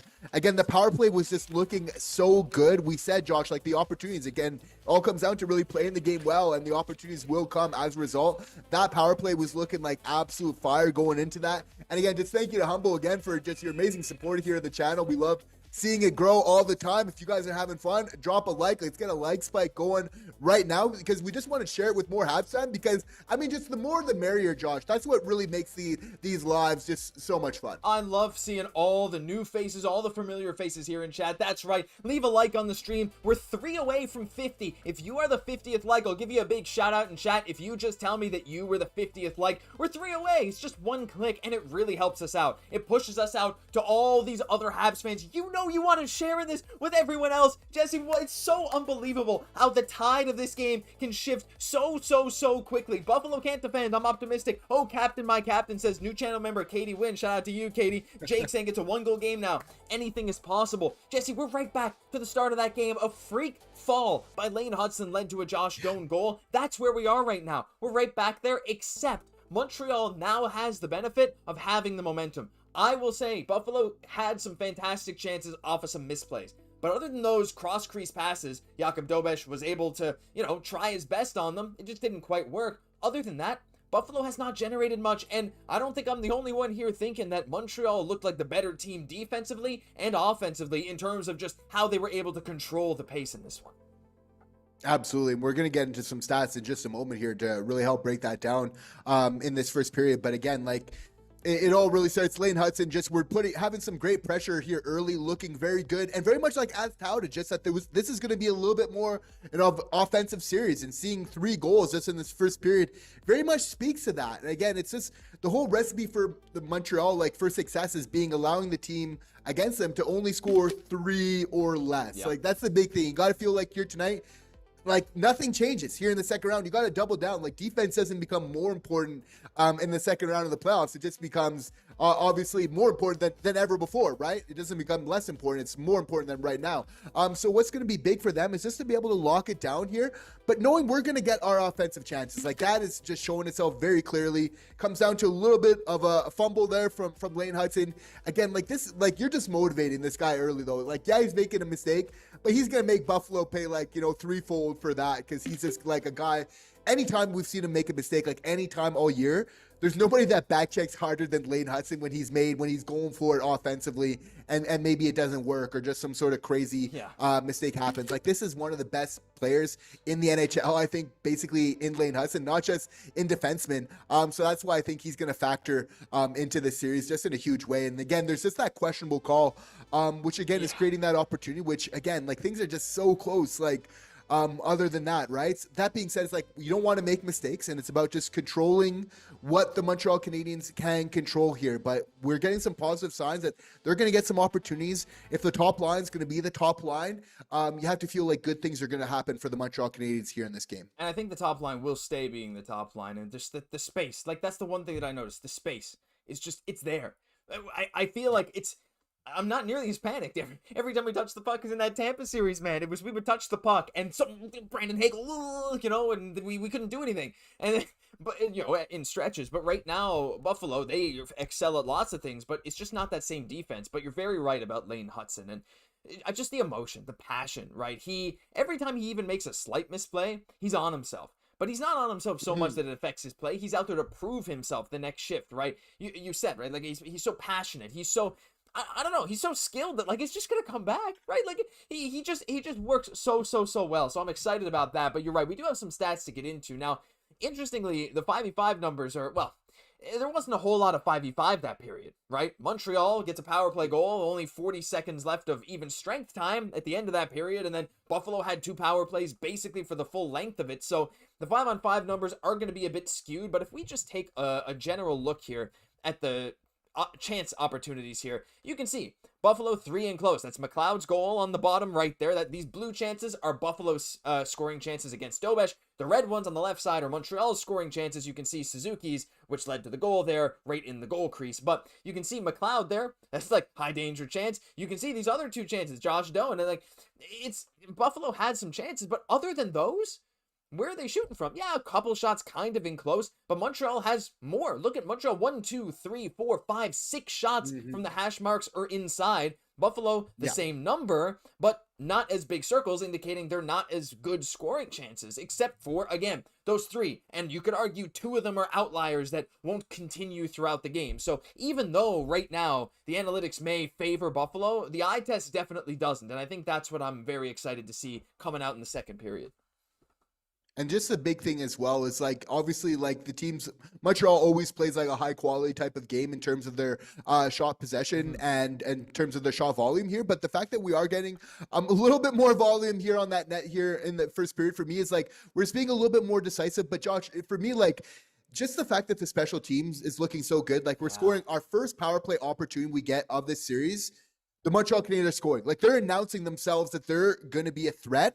And that really puts the Sabres, like, on notice, right? Like, because, again, it's not just, like, this game. Like, they know that coming into this, like, how good Montreal Canadiens power play has been, really a top 10 all year long, right? So, again, just the fact of them being a difference maker early on is just so huge. And I don't want to say the game's, like, just about the power play or the special teams, but extremely important, as we've noticed, right? Like, obviously 2 of the 3 goals so far in this game have been scored on the power play, on the special team. So it's going to be a huge factor in the series. But like Montreal, I really think that if they have a very good power play, that's what's going to determine if they're going to win this series or not. And the fact that that's showing to be a lethal weapon early on, the fact that we also have the options of Hutson and Dobson, boys and girls, like we should be excited here knowing that the goals are definitely going to be coming. Yeah, like Montreal looks like a team that's ready to score. And I want to just reiterate, we have a shot from Lane Hutson that hit the toe of the pad of Lyon and deflected up and hit the crossbar.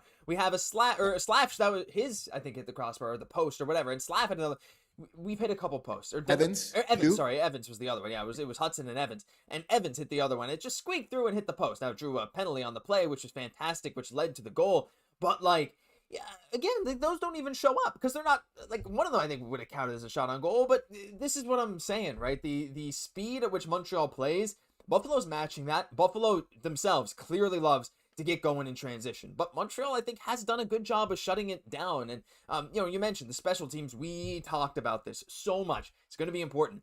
We really nearly had 2 great penalty kills. Again, it's a bit of a bad balance and a good pass at the end of Buffalo's power play to lead to that McLeod goal. But one other point that I wanted to look at here is the face-off dot. And so far, just another place, Jesse, where I think Montreal is going to end up, it's going to favor them in the longer term. Because right now, Montreal, 8 wins and 5 and 9 losses. So almost 50-50 on the dot. And let me count that again. Yeah, 8 wins, 9 losses. But it's Nick Suzuki. He only has 1 win and 4 losses.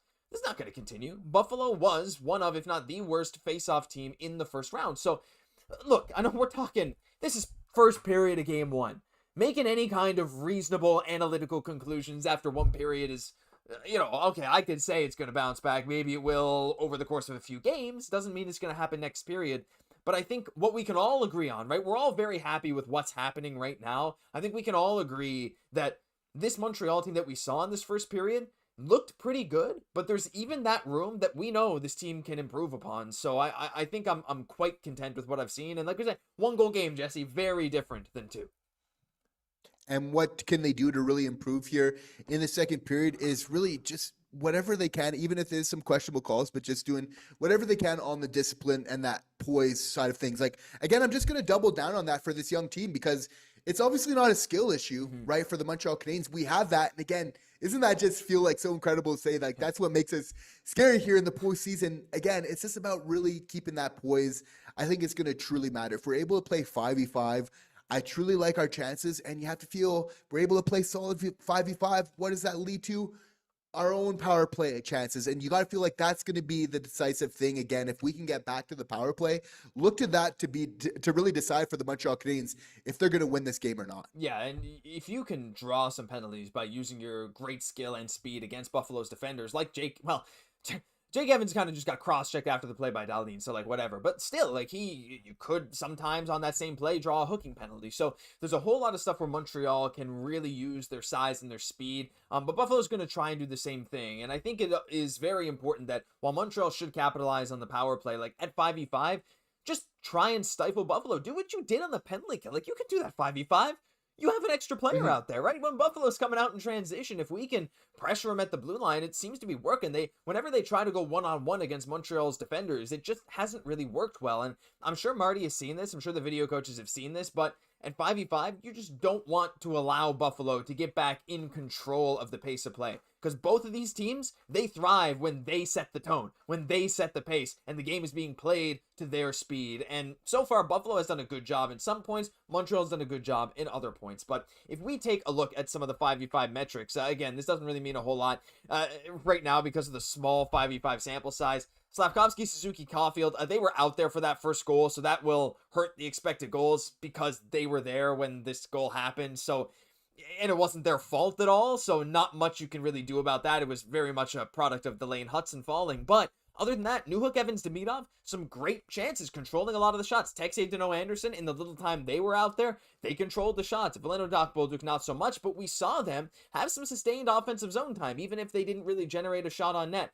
So, again, three of the lines for Montreal have looked good. One of them has a bit of an erroneous expected goals because of the Hutson fall. So, again, like, I know we're just kind of saying the same stuff over and over, but, like, we're seeing all the signs of Montreal being able to come back and just score a quick goal in this one. Like, there's so much to love about this team, and I know not everyone in chat is as high on the Habs right now as we are, but I am. And we see even a Sabres fan here. Montreal looks good and quick. Going to be a good matchup, says Dr. Dingle. Oh, shout out to you, Dr. Dingle. Papa saying, my wife Tess says hi. Hi, Tess. Doofus Rex says it too. We are girthier, says Rays. We kind of are. We got some size. Josh and Jesse know what they're talking about. Never mind those faithless Fumbuckers. I can say that, right? That's good. But that's what we're saying, right? We're always keeping the faith, Jesse, as good old Mark Orr always says in chat. And, you know, we always look at the positive side of things. And it's something I'm sure the Habs do too, because like we've said a million times, they've been in this position before, and already they're showing the signs of some serious life.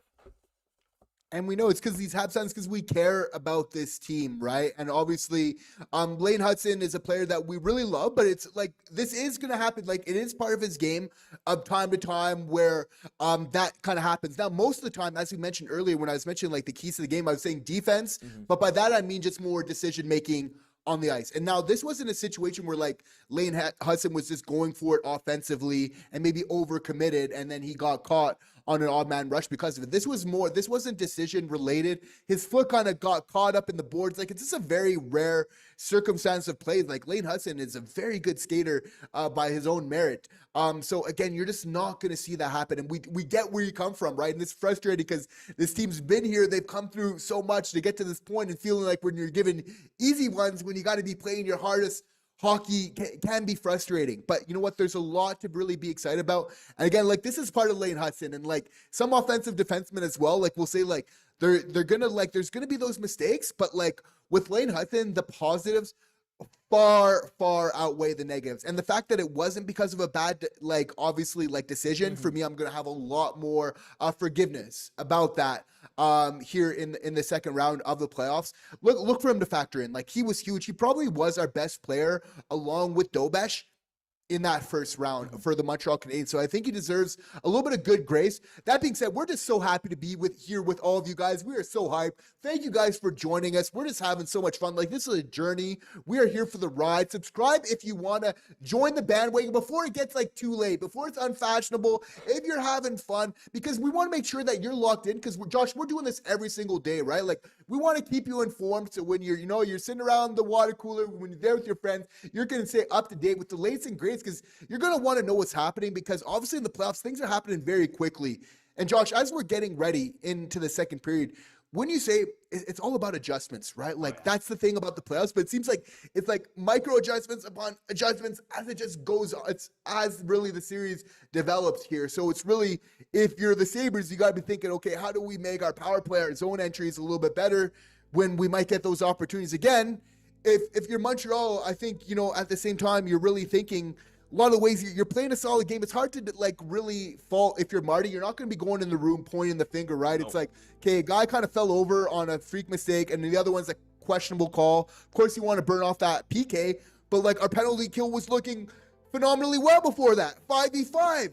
we were playing well. Like, there's just so many reasons, again, to be excited for this team here tonight. But at the same time, like, they're not going to rest on their laurels, right? They're going to, the Montreal Canadiens, you're thinking your adjustments is like, how can we really man up in that neutral zone and really body up to really kind of slow down the Sabres a little bit there? Yeah, just trying to slow them down, and I think we can do a fantastic job of that, and that's how you neutralize the Sabres in a lot of ways, right? We saw them try to set up in the offensive zone during a power play. Didn't really work, right?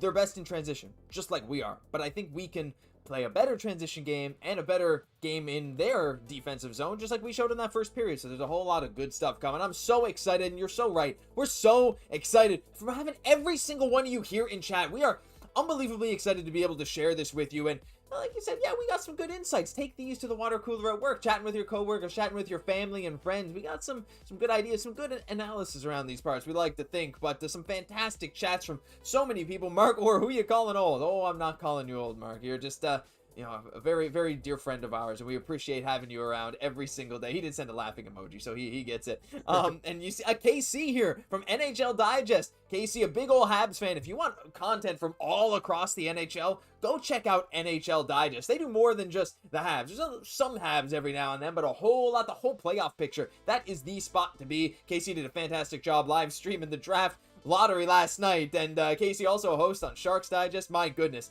that was crazy. But just right now, the whole hockey world's kind of getting excited, getting amped about stuff. Yeah, I know I'm not thrilled the Leafs won the lottery, but like, hockey right now feels hot, and the Montreal Canadiens, especially in Canada's team right now, it feels hot, and it's just amazing to be able to be a part of this, and this is still just the beginning, which is unbelievable to say.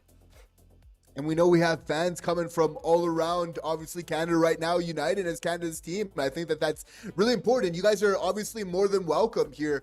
We liked in previous years, right? We like to support that Canadian team that was really carrying the torch as well. But I think it's only right that the Montreal Canadiens get their chance. And Josh, we're losing 2-1 here going to the second period. Do I still think Montreal Canadiens have a good chance of breaking that curse for really just Canadian hockey of getting a Stanley Cup in years? Yeah, absolutely. Like, I think, like, not only can we win this series, I think that we can get to the Eastern Conference Finals. I think we can make some noise here. Again, we don't want to get too ahead of ourselves, but it's a very young team. I think there's something special about them. And again, it just matters in these games where maybe you're down, it's easy to get disappointed. This team, they have amazing chemistry. They believe in themselves, right? As they see they're rallying there. It's the Wolf Pack. So again, it's all about just carrying the weight at different moments. It's not going to be stellar for a full 60, but it's about really the boys just kind of coming together, rallying here, and just playing a solid second period, right? I think that they can just come in, continue to bring that offensive game, that top line, just being those top guys. The depth's going to come through, and that's ultimately what's going to take us over the top in this game. It really will. And this second period can't come soon enough. I keep getting teased. I keep thinking we're going back, and they just go back to commercial. I just need the hockey, bro. I need the hockey. By the way, I forgot earlier, the 50th like was Gary Bisson. I saw that in chat, but there was some stuff going on in the game, so I wanted to shout you out, Gary, if you're still watching. I did want to give you credit for being the 50th like, but now Humble Tracker says there's over 200 watching and only 66 likes. Well, we're up to 74 now. Let me know if you're the 75th like, and I will shout you out a lot sooner than Gary. Let us know if you're 75th. The next person to like is number 75. Doofus Rex saying, join the fun. Josh and Jesse are a lot of fun. That's what we love to do, right? Just bring the fun here. Bring the joy for the Habs. Sharing this together. This is unbelievable. We also have Buffalo Entertainment Outlet. Sabres in 4. Well, shout out to you for being a Buffalo fan and tuning into the stream. Respectfully disagree with that take, but hope you're having a good time. This has been a heck of a game. One thing, Jesse, I will say, the Buffalo versus Montreal, I mean, if you like some high-octane hockey, two fun young teams, I mean, I don't know if you'll get a better series than this one this year. Oh, it's just a breath of fresh air after what was just such a tight series in this first round, right? And I think that's like, if you're Cole Caufield, if you're Nick Suzuki, you're getting a chance to really thrive here. And again, I think it just really plays into the Montreal Canadiens game.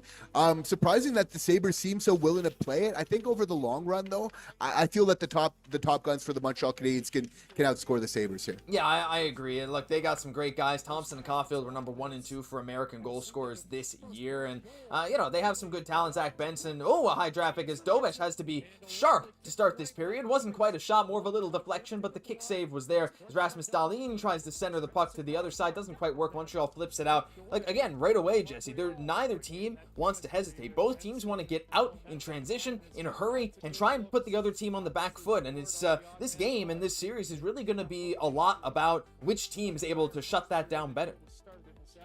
Yeah, definitely. And it's interesting to see.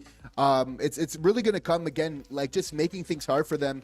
Buffalo's looking to come in wide in that neutral zone. Obviously to get against that 1-2-2 from the Montreal Canadiens right now, but just making it a little bit, making them have to do those wider passes. I think, kind of force them on the boards is the way to kind of pitch them out there. It is. It's Bowen Byram. If you guys didn't know, we're watching the game again. If you were still thinking it was intermission, we're back in the game here. As you can probably tell by the time on the top right of the screen as the pass is back to Noah Dobson in the Habs zone, and he is one guy who knows how to make a nice pass out in transition, sends it across ice to Slafkovsky, who dumps it in behind Lyon, leaves it there for Bowen Byram as Caufield finishes his hit. Caufield has been hitting a little bit lately, Jesse, maybe thinking that can help get the offense going as this Buffalo back in the offensive zone over to Tage Thompson, lets one rip, and it goes wide. Buffalo getting some chances here, but Montreal once again deflecting the puck. Slafkovsky loses his stick in the process, and the Habs are going to go off for a change. So Buffalo trying to set the tone here. Montreal doing a solid job of defending. Nothing too dangerous. We're just going to have to wait. It's going to be rushes for Buffalo, rushes for Montreal, and we'll see how Montreal can bounce back from this. As once again, they keep forcing turnovers in the neutral zone, which is definitely a good sign. And I just want to say, Josh, that I think it comes down to really wanting it again here in the second round here in the playoffs. I think it's only right in the second period. It's going to come down to Montreal Canadiens. Like, they're going to have to prove, like, how much do they really want this again? And it's about, like, limiting the quality of the opportunities again. I think that opportunity for Buffalo maybe looked a little bit more dangerous than it was. Obviously, you're looking at and Tage for there. Obviously, that's missing the marker as well. So it's going to come, right? Like, these are good teams in the playoffs. Like, there's going to be offensive chances, but it's really about just limiting what the quality of it is. And I think that the Montreal Canadiens just got phenomenal practice against that with Tampa in the first round. Like, they were just so phenomenally good at defending at exactly how you have to against good teams that here, despite them losing early on in this game here, it just gives me a lot of faith that they have a lot of practice playing the right type of game, and that's going to pay dividends as this long series continues. Yeah, and that's a good point. It's a long series. There's a whole lot of games in this series, so even if little things don't go right in one game or the next, there is so much time to bounce back. Don't forget, Montreal lost every second game of that Tampa series. They won the first, lost the second, won the third, lost the fourth. It's how it goes, right? You win the odd number of games, you lose the even number of games. This is game one. Hey, maybe it'll go the opposite. Who knows? But I think Montreal's going to win this one. I mean, like, right now, there's just so much momentum. I feel it. I don't know what it is. We felt like it would feel wrong for Montreal to lose last series, and it feels wrong for Montreal to lose this game, especially how it started. It's just like a gross, disgusting start that, like, no team wants. It's a bit of a freak accident. Like, it doesn't feel right. This game got to be tied up soon at the very least. Montreal gets it out in transition. This is Ivan Demidov going one-on-one, with the Buffalo defender. But it's Zach Benson, who's made his mark on this game already, coming the other way, waiting, steps in front, but a great defensive play by Caden Gooley thwarts that attempt as he was in with Josh Doan and Josh Norris. I believe were the three people there on that rush as Gooley sends it back. Habs already have 10 shots, Jesse, already more than we had in Game 7. I just clocked that. Though, again, I still think there's a conspiracy with the shots as the Habs come in the other way as it's Veleno out there with Bolduc and Dach. Veleno on this wing instead of Texier. Bolduc misses the puck behind the net, but it's Texier who sends it back to Veleno at the line. Veleno looking cross ice, and it's Matheson who tries to get it. Gets hit by Norris, but it's down low to Kirby Dach as Norris and Benson have been out there for a while. Same thing with Doan. You have to imagine they're going to be going off for a change. Little bit of a slower pace here after Buffalo started off quite hot, but again, that can all change in an instant with either of these teams. And I think that's okay. We're settling into a little bit more of a rhythm here. Oh, and that's a tough one here as the Montreal Canadiens go down 3-1. Brutal. I mean, Jordan Greenway, not a goal scorer. He's a physical player, made for playoff style hockey, plays the penalty kill. Not closing the gap enough. You don't want to have that shot go in, right? Off the rush. You're kind of in front of him, and it just goes in. Buffalo has started this period, to their credit, a little more fleet of foot than Montreal, and they make Montreal pay as the pass up from their own defensive end. Quick outlet, you can see, to Jordan Greenway, and oh, that kind of shot. I don't know if Dobesh, I don't think he could see it. That was pretty much barred down. A little sneaky release shot, and I don't know if that caught a bit of Dobesh's glove. Let's watch the slow-mo replay. Greenway rips it past Carrier. I think it might have caught Dobesh in the glove a bit, and just squeaks in. screened in transition. You can't let that shot get off as Buffalo out to a 3-1 lead. But you know what, Jesse? We've been here before. Montreal is, against Tampa, these kind of transition attempts didn't really work as well. Montreal turns it right back over to Greenway off the draw. But, you're learning.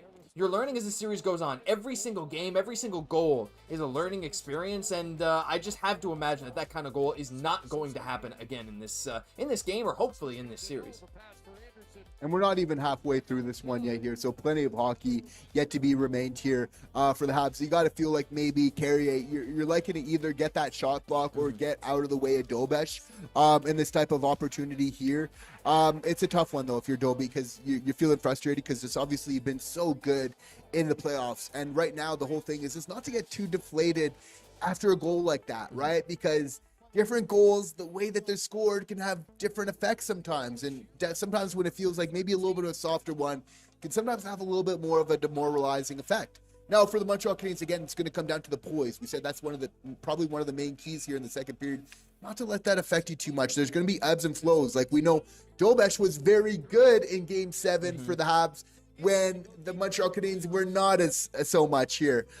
So you got to feel like, and it really balances out at a certain point. You're just going to need to kind of give them a little bit of slack here, and it's really going to balance it out. But it's really about just kind of bailing and just being a good teammate for your boys in the meantime. Yeah, and Dobesh himself is the kind of guy that's just like, okay, and just goes right back to playing. Like, he is so locked in, and this is, still, I mean, 3 goals and 8 shots, not what you want. It's just a scramble in front for Montreal as Alex Lyon cleans it up. But again, still tons and tons of time in this game. My favorite thing is the people in chat here who haven't said a word this whole stream now coming in and saying, oh, Habs suck. Yeah, it's funny. It's funny. We use that as fuel. The Habs are using that as fuel. You hear Dobesh chants from the crowd. You know what that's going to do? That's going to make him lock in. Again, Habs know how to come back from 2 goals down. They've done it so many times this year. And this game is so fast that a goal can happen so fast. 2-0 in the first period, a power play, boom, a goal. Top line is right back out there now, 15:55. You want to get that top line going, Jesse. I feel like we've been saying it for so long. Still not happening at 5v5 for Montreal through the first period, but maybe this is an opportunity for them to get going this second period. You need those guys to step up if you want Montreal to have a really, really good chance of winning, though I think they could do it anyway, just like they showed in last round. Absolutely. The Montreal Canadiens are not only good at coming back in games, but they're just very good in close games in general. And not just that, but actually winning them. Very close and clutch games, and that's why they've had success so far here in the playoffs. And again, it's not the way that we would have liked to have said it here, but at the same time, we do believe that Buffalo is not infallible here. We do remember the days of the brown bags not so long ago there in the stands here. So it's about the boys just getting back and kind of playing their game and really just focusing on that defense first. You got to feel if they're able to do that, the offensive opportunities are going to come from there. Yeah, they really are. You just got to play better defensively. Like, that just is what it is, right? It's been a rough start to this game defensively as Slafkovsky tries to sort of do it himself there. A bit of an errant pass to Hutson as it goes right back to Dahlin, who stretches it back out for Buffalo. They got numbers, 3-on-2 here. Montreal recovers, though. 2-on-2. Thompson back to the middle, misses Tuch as the top line's been out for a little bit here, as Montreal's probably going to go for a change. Yeah, Alex Newhook already on the ice. Lane Hutson sends it over to Noah Dobson, who sends it up the wing to Evans, and he chips it in. Just get down in behind Alex Lyon, get in his grill a bit, chop at the puck a bit. Just try and bother Buffalo. So far, Buffalo's done a decent job of bothering Montreal. Not a whole lot of physicality in this game, though. So you wonder if Arbor's going to step up, lay a big hit, try and get in someone's face. I'm excited to see how Montreal responds here now. You got to play with energy for the rest of this game. Buffalo can match it a bit better than Tampa could, but Montreal, one of the most energetic and physical combinations in this entire playoff. So I just have to feel like there's something big coming. We're pent up in energy now and a bit of frustration, but that release when Montreal gets that second goal is going to feel really good. And you got to feel like a big key to their success right now will be just supporting each other a little bit in the neutral zone. Buffalo's really looking to attack as they're coming in there. So just make it a little bit, just be kind of closing up those gaps a little bit, just provide a little bit more support, just makes for some simpler plays in the neutral zone to be able to get on the offense. I think it's going to be a small adjustment to make. It really is. And I love this donation here from Humble Tracker. Thank you so much for the super chat, Humble Tracker. What a huge supporter of the channel and the Habs, of course. Thank you so much for being here. You're very funny, chat. I guess many of you could do better than anyone in the game. Just relax, have positive vibes, and if you believed Habs would win in 4 games, you must believe in Santa. Chill. Wait a minute. Is Santa not real?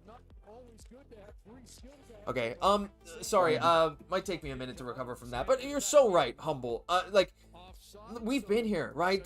What is being negative gonna do, right? It's the first half of the first game of a 7-game series. There is so much time to make up for it. Is it perfect? No. Are there mistakes? For sure. But these are the exact things that the team learns from. You gotta see the bigger picture rather than just this game. Yeah, it sucks so far. There's no sugarcoating that. I'm not gonna pretend this game is all sunshine and rainbows. I'm frustrated too, guys, but I don't know, resilience, Jesse, has been a word that we've both used so much this year, and there's no reason to stop saying it now.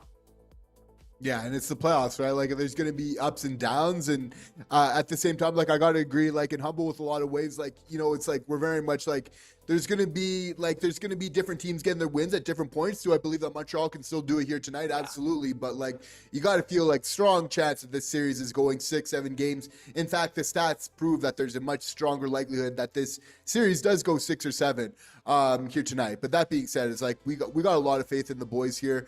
It's obviously like not the best start for them here, but at the same time, there is just so much hockey. We are not even halfway through this game yet, and you have to feel like if you're the Habs, the manager right now, again, like how they finish off that first period is get a goal here, get one, get two if possible here in the second period to tie it up going to the third. Even just getting one here to put yourself in a good position in that third period and come out on the attack to be able to really tie it and bring it into overtime or be able to win it in regulation, I think is key. But just really chipping at it. It's going to be really a battle of attrition. And really, it's just about winning those small battles, just one-on-one, and it's really going to come from there. It absolutely is. And if we take a look, actually, at the models here from Money Puck, expected goals, about equal. Montreal and Buffalo. Like, you know, we can say, some chats, Montreal looks like they're out of steam. Buffalo looks like the better team. In terms of generating chances, it's been pretty even. Like, that Suzuki goal was a perfect chance. That's basically a full expected goal in and of itself, but that's because Montreal was able to execute on it very well. Yes, the top line has not gotten it going at 5v5, but like that Greenway shot, that almost never goes in. Dobich is making that save almost every time. A bit of a weird screen and non-block shot. It was just a bit of a weird one, right? Just like the first goal was, and the power play goal, a bit of a lucky bounce. The way Montreal's playing, yeah, it hasn't looked as good in the second period, but there was no reason to think that Montreal's not going to be able to generate these same chances that Buffalo's able to generate. Take a shot like that off the rush. Buffalo's had more rushes coming into the Habs zone and generating shots than the Habs have. I think Montreal's generated more shots probably in the Sabres' own zone just by having possession. So, you know, something that Montreal's really good at, shooting off the rush, hasn't been something they've done as much in this game. So I would expect that to be a main focus here going forward. Oh, yeah, they're definitely going to be looking to do that a little bit more as we're getting some offensive time right now, right? And again, it's just about, I think the forecheck is really so huge, and just getting that puck in deep is going to be really big. But again, we're allowing those 2-on-1 opportunities right now, and that's something that we're definitely going to need to stop as this game continues. The post has been the best goalie for both teams this game. That one was so loud. It was a ping. Like, oh man, yeah, these 2-on-1 opportunities, they come a lot from Montreal players taking little gambles, knowing they have to come back in this game. You're down 2 goals, you take a little gamble, but the first time you do it, it leads to a 2-on-1 against, and now Montreal has a delayed penalty as Buffalo skates in. You know, it's a slow game right now for Montreal. They're not able to do what they want to do as Jack Quinn lets one rip, but Buffalo manages to get it back in the corner, back to the point, but it's Alex Texier who touches up. Montreal's going to the box. Another power play chance for Buffalo. All you can do, Jesse, right now is hope that Montreal's penalty kill steps up like they did on that first Buffalo power play and most of the second one, gain some momentum back, get some shorthanded opportunities. Montreal did it a lot against Tampa. You know, it's not perfect, but you take what you can get at this point. You gotta take whatever's given to you, and, hey, make lemonade out of the world's worst lemons, basically.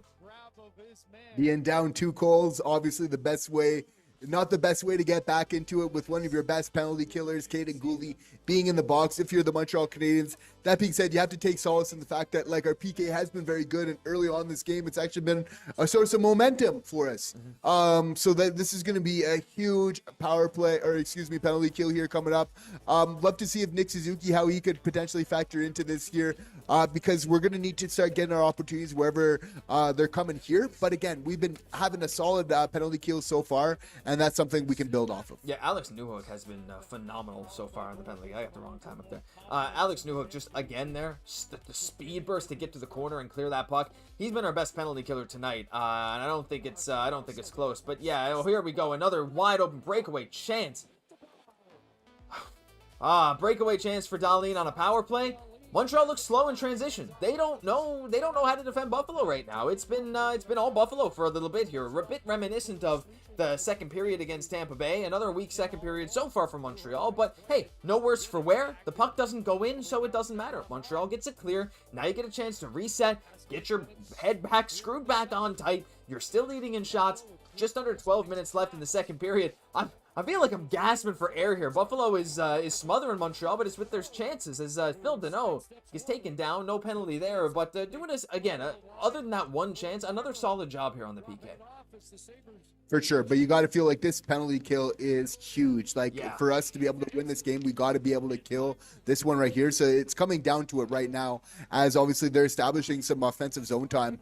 Our ability just to be able to keep those shots from the outside, or if they're coming into the slot, to be able to get that block is going to be huge here. Yeah, fantastic play there from Alex Carrier to knock the puck off of the stick of Zach Benson, but Buffalo gets it back. Benson back, I can't even tell who that is, so small. Back to the point, Bowen Byram looking at Jack. When Byram shoots, there's a rebound in front of Dobeš, but it's covered up with Zach Benson right on the doorstep. We've been notified that Zach Benson is a bit of a pest, and he's going to try to get in Josh Anderson's head, just like Scott Sabrin and Yanni Gordon, so many other players did in the last series. But as we see a replay here, nice little touch pass by Zucker to Dahlin. Another, that was right off the corner again, post and crossbar, Jesse. So 2 posts for Buffalo, 2 posts for Montreal. I guess now it's even, but you just got to stop them in transition. This is just, there's nothing that you can help here. You can't let Buffalo continue to get these opportunities. Like, Montreal is the speedy team. I don't love seeing Buffalo get it, but hey, still time. Absolutely. And again, for Montreal, they just need to play a little bit safer defensively. Again, just kind of again, just playing a little bit, making those safer decisions. I think it's going to be really important. They're sometimes just committing too many players up ice here, as we're getting burned here on what was just a huge unfortunate power play here. I'm gonna scream. What is going on here? You're telling me this was the worst power play in the first round? Montreal's penalty kill, a failed clear by Matheson. Look, I mean, I could pick on that, but I don't think that's representative of what's going on here. You just can't let this happen. That's a good attempt at a clear. It's a hard thing. Just a great save by McLeod. But again, Josh Doan just standing right in front of Dobeš. No attempt to clear him away. Just another screenshot that gets past Dobeš. I don't know how you can possibly fault Dobeš there. He tries. He can't see it. Matheson is just standing there in front of Doan. Like, he can't see it. I mean, I don't know what you want to say. This is starting to get out of hand. I mean, 4-1, there's still lots of time. I don't think any game is over with the Montreal Canadiens. And you heard that for a fact, chat. We don't, unless they show Jacob Fowler, and you gotta wonder. I think it'd take more than that to pull Dobeš, but 4 goals on 8 shots, definitely not the start to this first game that Dobeš wanted, that Montreal wanted, but I don't know. It feels like maybe they're not coming out ready. That goal there, a screenshot from the point. You gotta make an effort to clear out the front of the net. What was the thing in the first round, Jesse? Let Dobeš see the shot, he can save it. That wasn't the case on that one. And and we did mention again, this is what Buffalo's trying to do, is they're just trying to get a lot of bodies in front of the net right now. So again, it's just going to be so super important to be able to just clear out there to really give Dobeš a chance going forward right now. Because again, the way that if we're just going to allow bodies just in front of the net right now, obviously it's going to be very hard for Dobeš. So it's going to be just really important again for just to really impose that physicality in front of the net. Yeah, bodies in front of him and odd man rushes. It's crazy. But it's Beck Malenstein who ends up going off for a penalty. Yeah, just lost control of his stick there fighting with Hutson, and Malenstein's going to go off for high sticking. So Montreal does get a power play opportunity here and a good chance to make up some ground as Lane Hutson chips it to Ivan Demidov. Buffalo pressuring a little bit more on this penalty kill, but Montreal 1 for 1. Again, now above 20% on the playoffs. This is Cole Caufield cycling back for Nick Suzuki, who's going to come up through center. Nice little move to get into the offensive zone, though he misses Caufield. Feels like some of the Habs are a little disjointed here right now, but it doesn't matter. Slafkovsky tries to fire a backhand pass to the middle. Couple blind passes from Slav, neither goes through, and now it's Buffalo out in transition. So feels like they're not feeling each other right now. Another blind pass by Slav, but this one works. Over to Ivan Demidov. Caufield stepping in. I don't know, Jesse. I'd almost love to see Caufield rip that shot. I don't know about you. He had a little bit of space, but I don't know. I like Caufield. I think he just needs to let it rip a little bit more to get going here.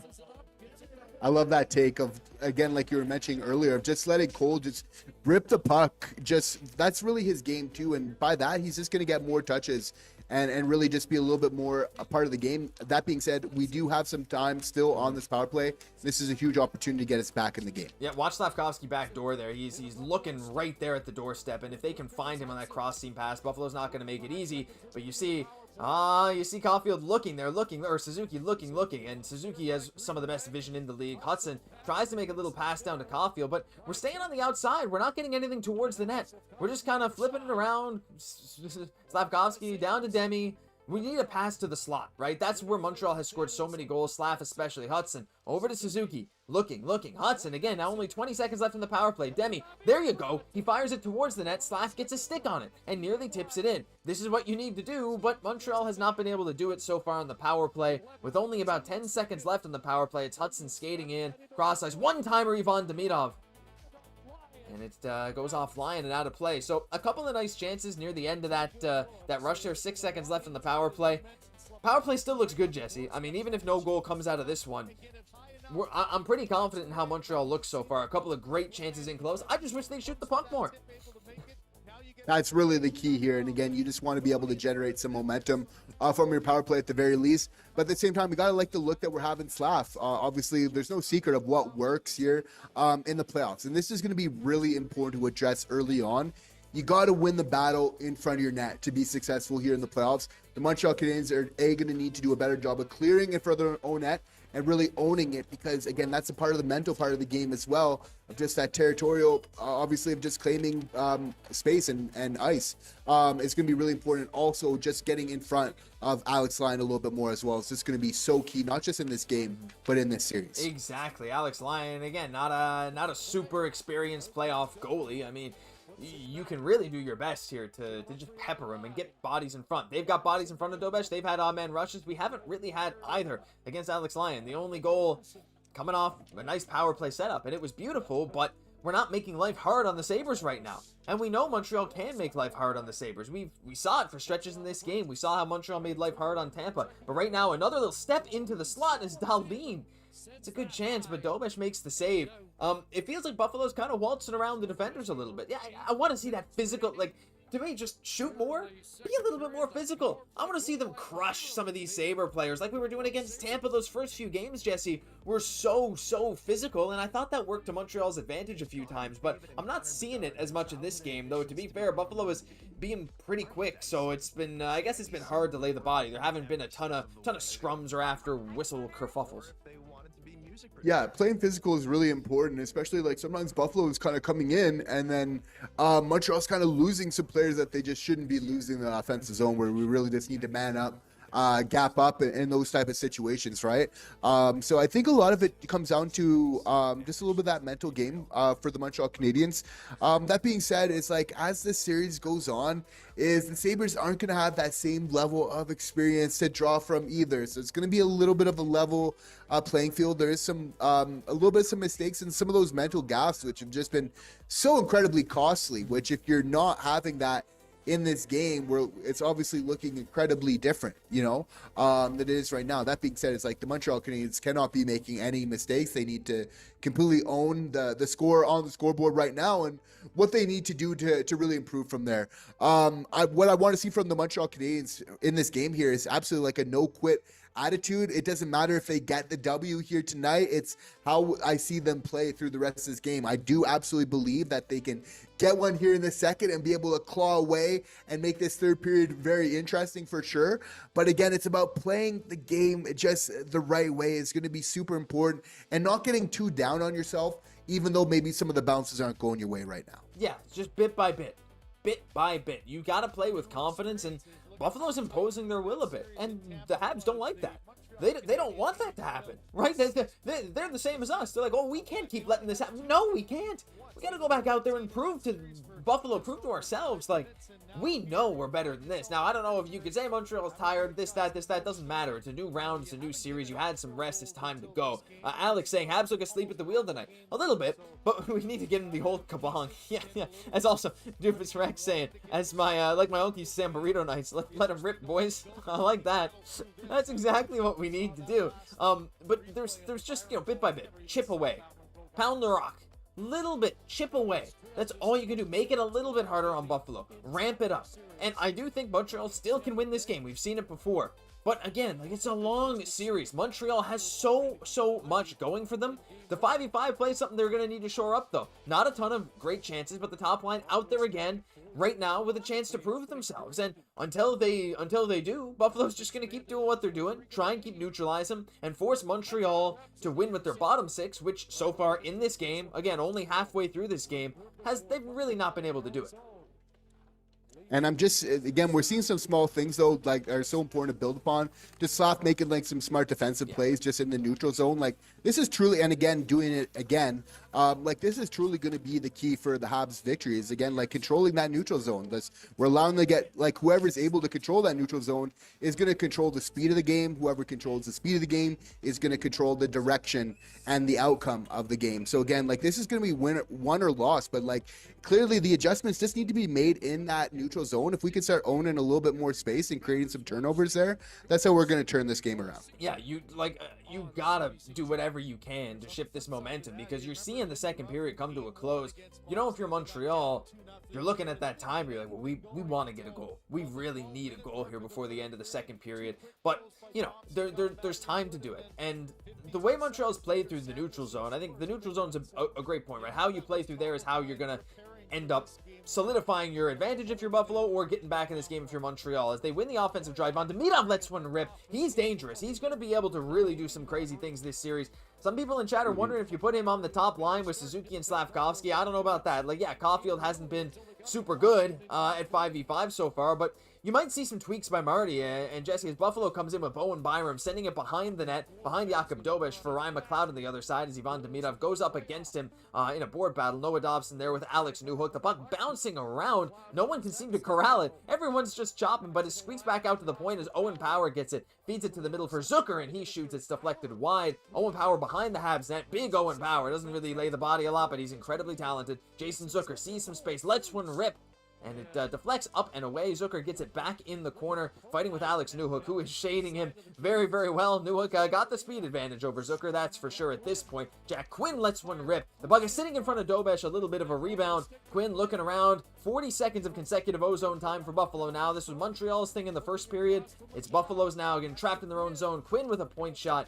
Again, bit by bit, Jesse, this is the kind of thing, you can't let this go on for too much longer. You get a change after this, you try and just spark some momentum, because I think Marty and the Habs players are getting sick of this. They're ready to make a statement.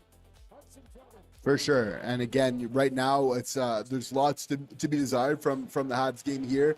At the same time, it's about limiting the quality of those opportunities. This is exactly the type of things that you don't want to be happening right now in a 4-1 game, but it's about not panicking when that really happens here. There's still some time to be played here. Again, the goal remains to be to get the one goal before this period ends to really give yourself a punching chance in that third period. And Jakob Dobeš with some fantastic goaltending right there to stop Buffalo from getting a 4-goal lead as Hutson finally gets to the bench after over 2 minutes on the ice. Alex Texier looks motivated as anything. Look at the Habs. Look at Josh Anderson with a bone-shattering hit behind the Sabres net. Montreal is looking so amped up right now. This is what we needed to see. Dobeš making a long stretch pass. We're seeing Montreal play with a bit of energy now right after that what felt like a penalty kill. 2 minutes straight of Buffalo pressure. Montreal's out here laying the body now, sending some speed up ice. You need to capitalize on this. Montreal is finally playing with a bit of life, and we can hope that stays true for the next little while.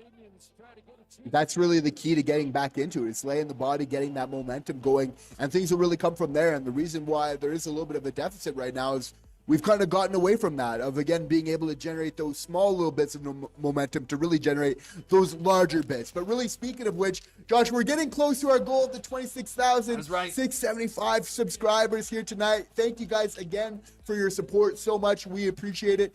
Yes, we know that these are the true blue fans that are here tonight, that are in the chat, even if the Habs are not winning right now here. So we just appreciate you guys being here, and again, show your support of the channel, because we're just so appreciative. We are super appreciative for everyone being here. Yeah, we're 10 subs away, so if you're new here, as there's a bit of a scrum, Josh Norris throwing some punches right now.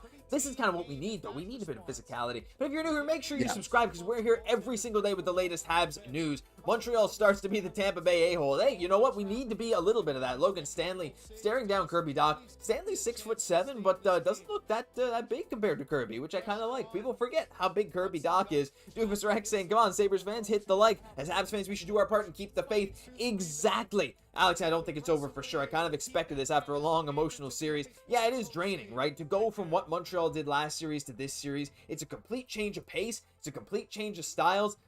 But you know what? Another thing I want to bring up. In game one, I think it was game one, but in last series, Buffalo versus Boston, there was a game where Boston had a big lead. Buffalo came storming back in the third period in this building and ended up winning that game, I think, in overtime. So Buffalo's been able to do it. They know that, you know, it's possible. And Montreal knows it's possible. Two-hander to Dahlin's ankle. Let's go. Yeah, I don't know about that. But right now, like, there's just potential. This team is oozing with potential. Youngest team in the playoffs. I know we can just keep saying that all night long until they actually capitalize on something, but you know, there's still a lot of time left in this game. If at the end of this game we're still seeing the same problems that we're seeing early in the second period, I know we're going to be calling it out, but I'm not calling this over yet, Jesse. Even if I think a lot of fans have maybe jumped off for tonight, I think there's just, with this team, for me, you can just never do that. This second period has been Lindy Ruff here so far, but it's really like, how can we bounce back in this game is going to be so huge. Like, Josh, just imagine that we are able to get a goal here in the second and to come back. Like, just imagine how epic that would be, right? And how deflating that would be for the Sabres. This is not an ideal start. I think besides the scoreboard, like, just the Habs just want to be playing a little bit better of a game overall. I think it is super important to just be able to control what they can right now. You have to feel like Marty's making those adjustments. Like, that's going to be really key in all of this. But like, imagine that they were able to come back. Like, we know there's Montreal Canadiens, like the reason that they are the most storied franchise in the NHL is their ability, the magic, their ability to be able to come back in games, in close ones. Like, so often their history of being able to win Stanley Cups is built on runs of being able to come back from deficits. And really, like, the Montreal Canadiens, what we know and love is this, they have a history of being able to do that. So it's going to be about drawing on that here again. Like, I just want to see a Herculean effort from the Montreal Canadiens for the rest of the game. Win or lose, I want to really see them emptying the tank, showing how much they want it, getting in front of Buffalo's net, and also just I'm looking at Arbor Jackeye to clear the front of our net and really repay Jakub Dobech for all that good play that he's done for us. You really need to. You gotta, like, they've left Dobie hung out to dry in this game, and that's something we saw a lot in the regular season, but not very much in that series versus Tampa. It's about figuring it out as you go. As Marty would even say, everything is a learning experience. As Alex saying, Lyon is not as strong as Vasi. It's definitely doable. People saying, where is Dach? Is he playing? So, I mean, Kirby, he is. He's, you know, not been as physical. I might have accidentally got myself spoiled, Jesse. We might have to take a closer look at this game, and something very nice might have just happened. So we're coming back, chat. We're coming back. We haven't even seen it yet, but we're about to. And someone who was calling out Kirby Dach might just be eating their words right now. Let's take a look and see what happens. This is Joe Veleno with some speed. He's been speedy tonight, laying the body too. A nice little check into Zach Bolduc. As you're going to see a live reaction right here, we're going to get a bit pumped. The puck along the board. Oh, this is interesting. Buffalo coming out, Tage Thompson, but is turned over by Thompson. In with Kirby Dach. Kirby Dach stepping in, hangs around. Oh, and diving on the ice and bats it in past Alex Lyon. Jesse, his second incredible individual effort goal in these playoffs, gets the Habs back to within one with 3:29 left in the second period. It's Kirby Dach. I'm going to play the Kirby animation again. What a freaking goal. What a player he has been. And this is what we're talking about. We are so back right now. Again, this is the playoffs. The 2-goal lead. It's the worst one to have. Sabres, get a little bit comfortable, and we're going to make them pay as this game goes on. We're not here to mail it. We're not coming here for a participation ribbon. Even game one here matters. We're not going to mail it in. You know, the Habs are going to be bringing forth their best effort to finish off the second period and into the third. But Josh, a lot of this goal here is being set up by the work of Joe Veleno, who just earlier on is just making such great zone entries. Again, we're just going to the net, and what just an incredible individual effort from Dach here on the ice to be able to chip her in, you know, using the chipper there, but on the backhand, no less. Like, that's a little bit of the skill that you're going to see from Dach, and just how he factored in to that first series in such a big way. He's doing so in round 2 once again, baby. This line, Zach Bolduc, another assist for him, Jesse. He has shown to be very much a playoff style player so far, as the Habs top line back out there. We also got a shout out Humble Tracker following through. Humble Tracker once again with 5 gifted memberships. If I say your name, you are now a channel member. You get priority response to messages, and also all these emojis that we got. Come on, let's send them more in chat. We got Nate7701, Toto the Troll, Tremor Diducci, James, and PKRTR are all now channel members. Thank you so much to Humble Tracker for donating that, Jesse. 4-2 now. That's a shot. 16-14. We know Montreal can come back. The momentum is in our favor. 2-0 lead, most dangerous lead in hockey, baby. That's it. I'm ready for it. I'm ready for a massive end of the second period, early third period, because you can feel, you can see the pep in the step of the Habs players. I'm ready. I'm ready for this next stretch of minutes here.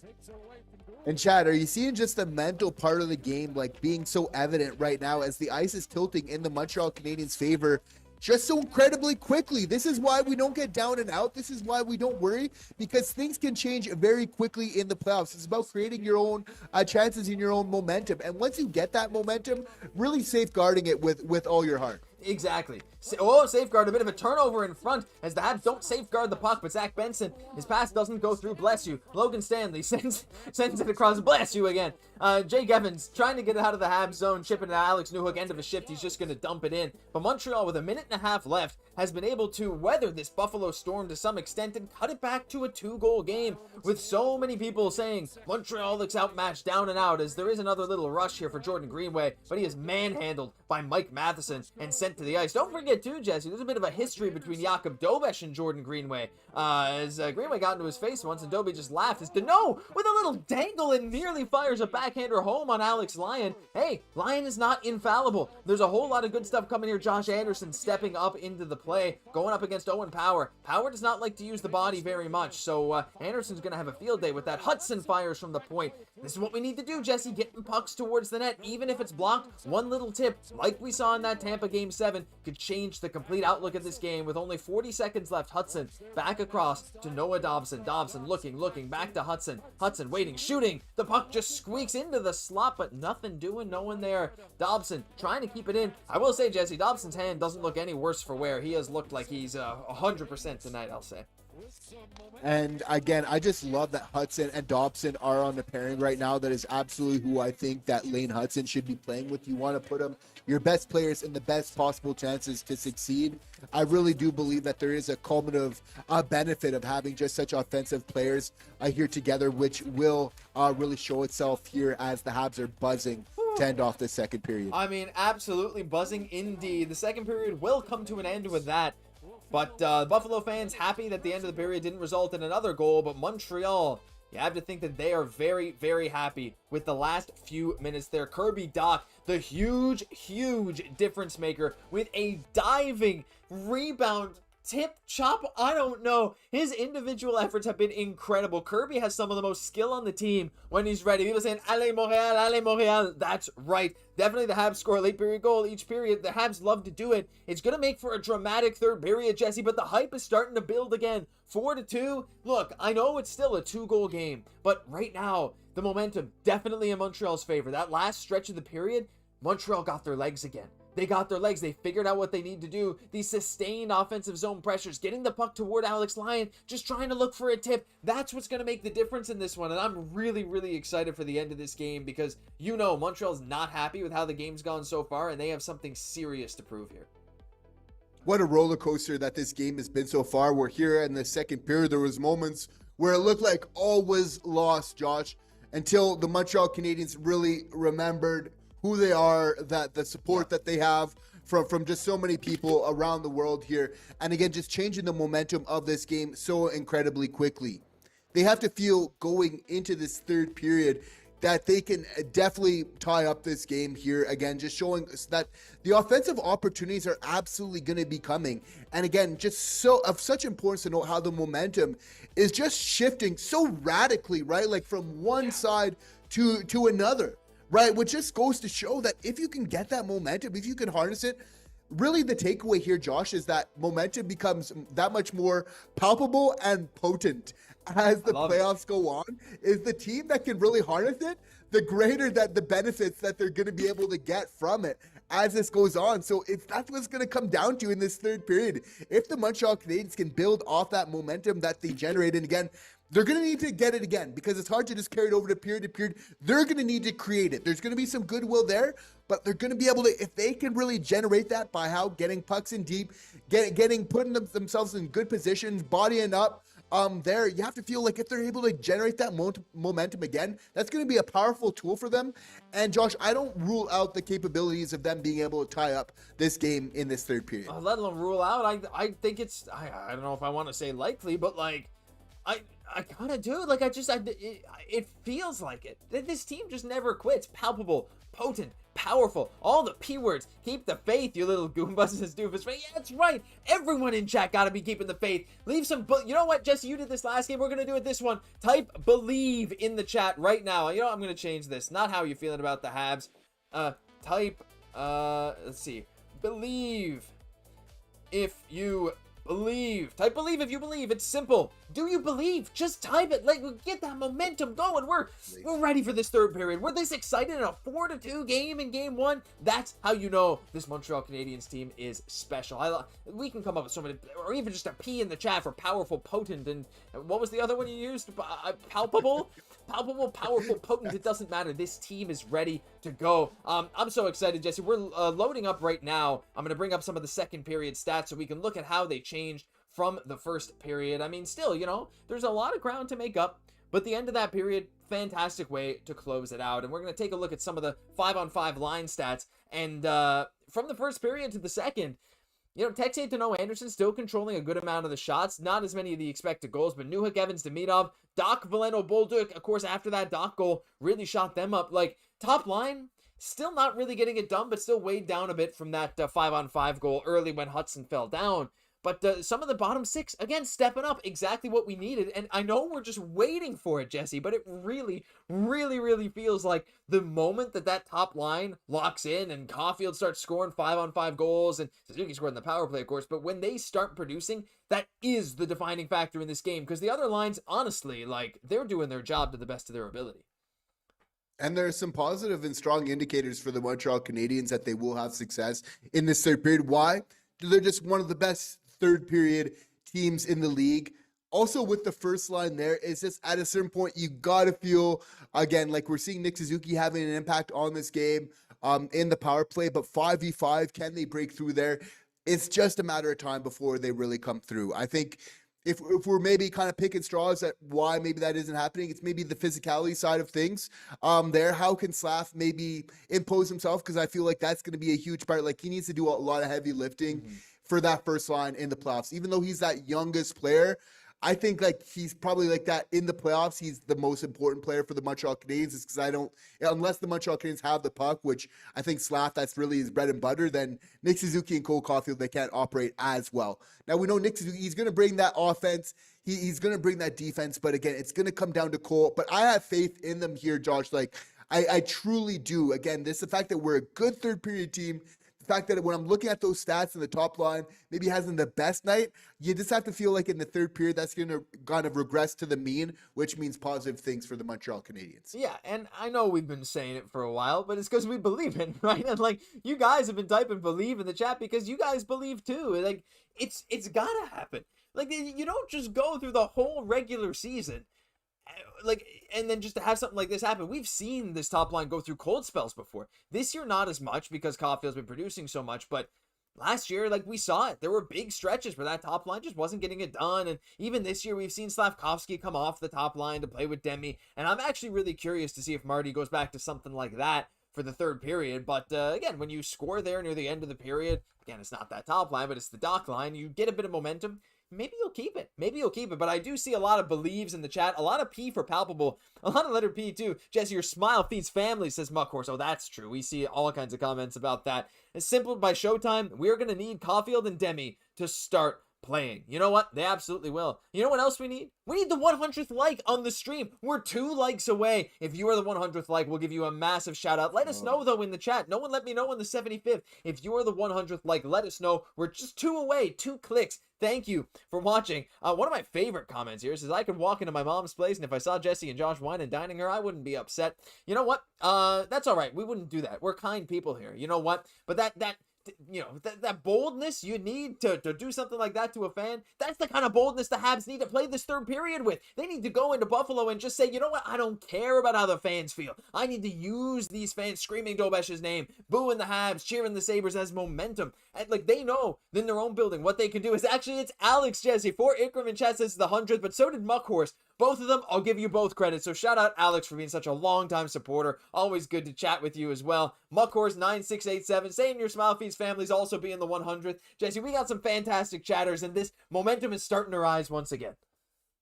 For sure. And again, we have reason to be positive. And thank you guys for rocking with us here today. We're just having so much fun here. Again, this is going to be a journey. We expect the Montreal Canadiens to make a deep run here in the playoffs.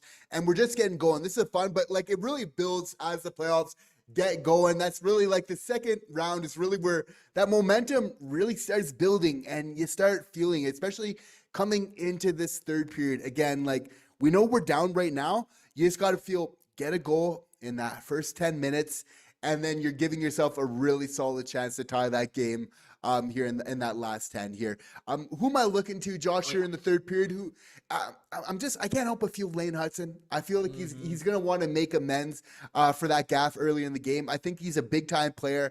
I think he comes up when it matters the most. I think he's motivated. I think he bleeds for this team, Josh, and that's why we're going to see him show up here in this third period. Oh, he's already bled for the team. He still got that scab there on his nose then from taking a stick in the last series. So I wonder if that was from that uncalled high stick, actually, now that I think about it. But we're so ready. I like that you're looking towards Lane Hutson. I'm going to bring up another guy.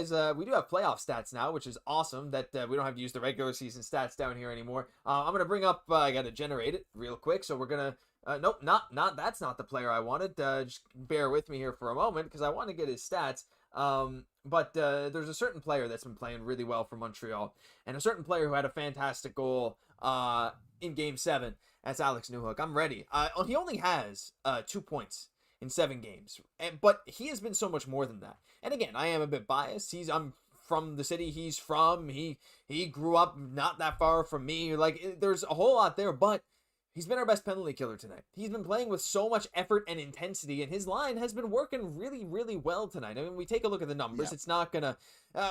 his line is, right? They don't control as much of the shots, but they've been generating chance after chance. Newhook, Evans, Demidov. It's been a weird hodgepodge of a line. Just another reason why we're probably going to be looking to make a big splash this summer for another forward to join this core, but that doesn't matter right now. What matters is how they're playing together, and this line has actually found some success. Newhook, again, generating these chances in the offensive zone, leading to opportunities by Montreal. We even said, like Newhook's just everything he does is able to help with Montreal's style of play, right? This transition game. So I've really liked him. But if I'm being real, well, that is real. But another guy I just have to say, I'm just calling it.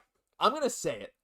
You know what? Maybe I'm going to be wrong, but I want everyone in chat to listen right now. Caufield is scoring a 5-on-5 goal in this third period. Okay. It's going to happen. Okay. Like Jesse, we've been waiting. 0 5v5 goals for Caufield. 1 goal, 3 assists, 4 points in 7 games. He's due. He's absolutely due. You just need to see him rip the puck once, and it goes past Lyon, and that's it. The monkey's off his back, just like getting that 50th goal. It's going to happen. Off the rush, a 5v5. It's probably going to be Dobson and Hutson in the Habs defensive zone, springing a breakout to Slav, sends it over to Caufield down the right wing, and just snipes one past him. That's what I'm feeling. I don't know. Maybe I'm wrong, but I'm just very optimistic that something that we've been waiting to see is finally going to rear its head and give us results in this third period. There's just so much skill from Cole Caufield. Like, for how long can it be contained? And like, we know probably the haters, and they're probably saying like it's the lack of size here that's maybe limiting him here. Josh, like, I think like he's going to refute that claim over the playoffs. Like, his story isn't being done. I don't think that he's going to go down as a sucker that gets shut down in the playoffs. He's a guy that I think wants it. Again, like, that's a big thing about Cole Caufield. Like, this guy's an extreme competitor. Like, he likes scoring, but he cares more about winning than anything else. Like, yeah, he scored 51 goals this year, but he's also recommitted to playing that defensive game. Why? Because he cares more about those team results more than anything else, and those goals are just a result of just him playing his role, what he needs to do better than anybody else on the Montreal Canadiens, and that's really shooting the puck. So I love your take of him just shooting the puck a little bit more. I think there's a huge chance of him being a game changer here in this third period, and it's really simple, right? Like, if you just get Cole the puck in the slot, some good opportunities are going to happen. It's just about showing a lot of courage and brave, and a lot of heart to just like being able to get to those places on the ice for Cole. And if he's going to be able to get there, it's going to be gut check time for him. But again, I think if he's able to just insert himself and put himself good positions out on the ice with that shot, that's going to equal goals. Yeah, you just got to be there. And like, I keep thinking back to that goal in 2021 where he chipped the puck over Braden McNabb's stick off that rush. And that was like, oh, yeah, Caufield is here. That was also Robin Leonard. It was like, hey, Caufield, like, oh, he only goes up upstairs or whatever, like top shelf or 5-hole, and he's like, all right, well, I'm just gonna score on you. Like, it's gonna happen. It just gotta happen. I see Katie in chat saying, I'm wearing my Caufield jersey and not regretting it for a moment. I'm joining you in that prediction. Yeah, thank you so much. Yeah, I agree with it. I mean, I agree with my own opinion. Also, I want to shout out the Rockin' Punga 1 also said they were 100th like, so I gotta go back and shout that out too, because it's hard to tell, right? When the number's there, a lot of people clicking at once, it might look like it's 100 for everyone, so I want to thank you as well specifically. Always rocking with you, they said, Jesse. Always rocking with Jesse. Montreal sleepy during the first and start of the second. Hey, it's not unfamiliar, but Fluffy's been in this chat the whole way. Starting to see a bit more Montreal praise coming this way. Montreal looks a little more alive right now, and we'll take it. Just that little bit of life, that's all we need. That little bit of doubt from Sabres fans and Sabres players, that's all we need to instill in them. And all of a sudden, Montreal can come back. Doofus saying lots of hockey left to play, just like Uncle Lionel used to say on pub nights. Doofus is filled with the quotes. It ain't over. Uncle Lionel. It ain't over till the fat lady pukes. I don't know who the fat lady is in this one, but if Buffalo's down to puke all over themselves, hey, I'm down for it. Their logo, the Buffalo on the logo is a little big. Buffaloes are hefty animals, so just waiting for the Buffalo to puke, and that's it. What are we seeing in the locker room right now? Holy V-neck. I'm gonna bring that into the stream right now. Sorry, I don't mean to make fun of Buffalo. I just saw one of the craziest undershirts ever. But Jesse, I mean, look, I think we got to get some W's in the chat, right? Just want to see some W's in the chat right now. If you think Montreal can still win, just start to spam it. It's worked before. When we've spammed W's before, Montreal scored goals. They've come back. Statistics show that when you like the stream and when you send W's in chat, the Habs feel it. It's the momentum. It's the real thing. And then they'll come back and they'll win the game. I don't know what else to say. 60% of the time, it works all the time. Again, hit the like button here tonight if you're having fun, obviously. And really subscribe if you're enjoying the Habs-centric coverage, because we know even for like the Canadian broadcast, you might be not getting all the focus on the Montreal Canadiens. Coming out of the intermission, Josh, if the Canadian broadcast, the first thing we're going to start talking about the Buffalo Sabres, how like that, for me, is just a travesty. Like, you don't do that. This is the playoffs. Your Canadian broadcasters, we need to be talking about Canada. This is Canada's team right now. So again, we just appreciate you guys being here, because we need to bring the Habs propaganda, because we feel like they do get slighted at certain times. If they weren't, we wouldn't feel the need to kind of bring it so hard. But of course, we're going to bring it. We believe it. Type believe in this chat. Like, Josh, we wouldn't be Habs fans if we didn't believe in this team going into this third period. They have shown so much all year, Josh. They are the best third period team in the NHL. Yeah, we got goal scorers like Cole Caufield. We're going to be confident coming into this third that we can absolutely tie this game. But again, the goals are a byproduct of just playing the game right. What are they going to need to do? They're going to need to play that speed game. They're going to need to get the pucks in deep. They're going to need to be able to get offensive zone time. We know if they do that, Josh, the goals are going to come, because we got guys, again, like you're highlighting, like Cole Caufield, again, like just such a great call-up, because, again, this is a guy I think that wants it. And he hasn't had all that success in the playoffs so far. But, like, if I'm looking at the bench during the regular seasons, like, Cole Caufield is probably one of the most competitive guys besides Lane Hutson on, like, the entire team. Like, and in a good way, like, really competitor when it's game time. He is all about his business. Like, he cares truly about this team. And when you come to the playoffs, that really matters. Guys like Alex Newhook, that's a guy really wants it. That's what's going to come down to in this third period again. As Marty loves to say, you're in the locker room, you're throwing that ball. Who's going to catch it? Is it going to be the Sabres? Is it going to be Montreal? It's a 2-goal game. This is a coin toss. We know the way that goals are scored so quickly, what an offensive team that Montreal is, what offensive weapons they have, and Noah Dobson, Lane Hutson here. I got to feel like they're going to kind of be part of that secret sauce here. If the Montreal Canadiens are able to author a comeback, you got to feel like it's going to be coming from that offensive attack on the back end that we have. Exactly that. Get out and transition some more. Put some pressure on Buffalo. They haven't felt the pressure like we know Montreal can put on the pressure. And thank you all for sending all these W's. Look at all the W's coming in chat. They feel it. Thank you for all the channel members and all the non-channel members. For Ikram, Alex, Katie, Hackdog, so many wonderful people. Doofus Rex spamming the number one. Buffalo Entertainment Outlet. Spam all the W's you want. Sabres in 4. I love some healthy competition. You can say that all you want, but there's one word. There's some believes. There's some palpables. There's some letter P's in the chat there. Ready for it. But there's one word that we've been saying all year, Jesse, and it's my key word. It is resilience. No matter what, when Montreal, whether they go down in the game, they go down in the series, if it comes to that, whatever, this team knows how to bounce back. They know how to come back. Can you imagine? Look at last series, okay? Look at last series. Montreal had a chance to take a 3-1 commanding lead, and they couldn't do it. And they had to go out the next game and fight again, and they won.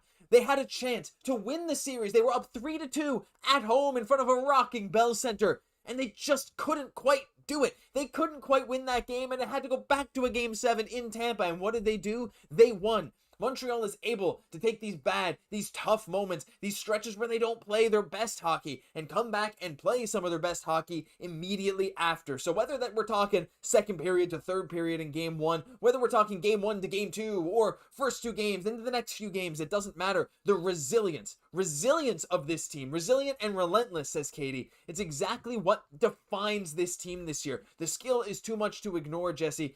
At some point, this team is going to explode into something big, and I'm just waiting for that moment to happen.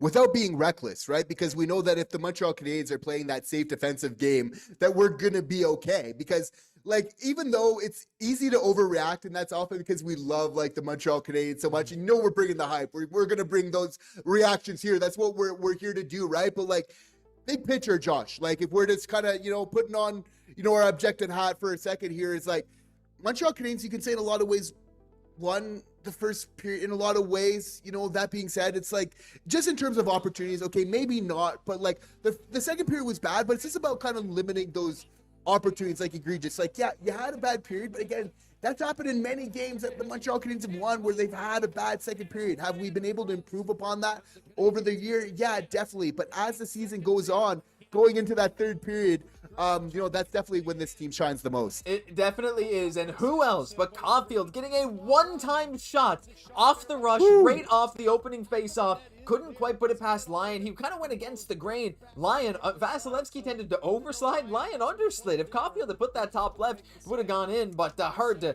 perfectly place that shot there in that exact moment. But Caufield already making some noise. Suzuki with a shot from distance. Caufield right there on the rebound, making some noise early, Jesse. This is what we were talking about. Buffalo does come out in transition. It's Zach Benson, who has had his fingerprints all over this game. A fantastic young player for Buffalo, but he can't get anything going as it's Suzuki behind his own net. This is where you got to prove yourself, Jesse. You got to really go out here, continue to pressure Buffalo. I love that we're seeing Caufield get a shot right away. Love we're seeing Hutson and Dobson out with that top line. They haven't changed the top line yet. I think something big is brewing in this period. And Marty seems like he spoke to the boys. Again, he's very careful because he knows that it's his room, their room, and he doesn't like to go in there too much, but he picks his spots when to come in. And it seems like the boys, they're kind of growing, and obviously it's their room, and they know when to kind of coach themselves and motivate themselves. But again, just the fact that they're building on that momentum from the end of that second period is so huge here for given our aspirations for wanting to come back and tie this game.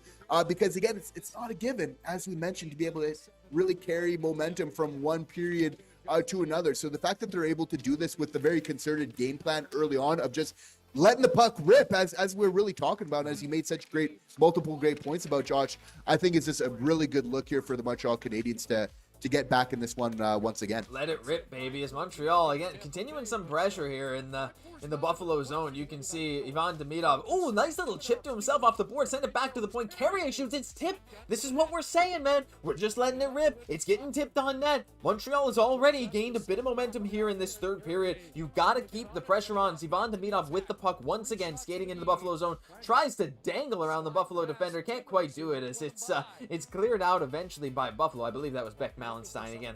I'm still getting used to the numbers, but hey, that's okay. We'll learn them more for next game. But Alex Carrier sending it up to Bolduc. This line's been great, Jesse. Bolduc, Veleno, and Kirby Dach. Putting Veleno on this line instead of Alex Texier, you lose a bit of offensive firepower, and I think that might be an understatement, but you gain a bit of speed and physicality with Joe Veleno. He lays the body a little more than Texier does, but they've had some good results here, though, as it is Buffalo who comes out in transition. Jack Quinn skating to the net, tried to connect with him, couldn't do it. But yeah, so far in this period, hey, Connor Timmins sends it back across. It doesn't quite go through. That's who that is, number 21.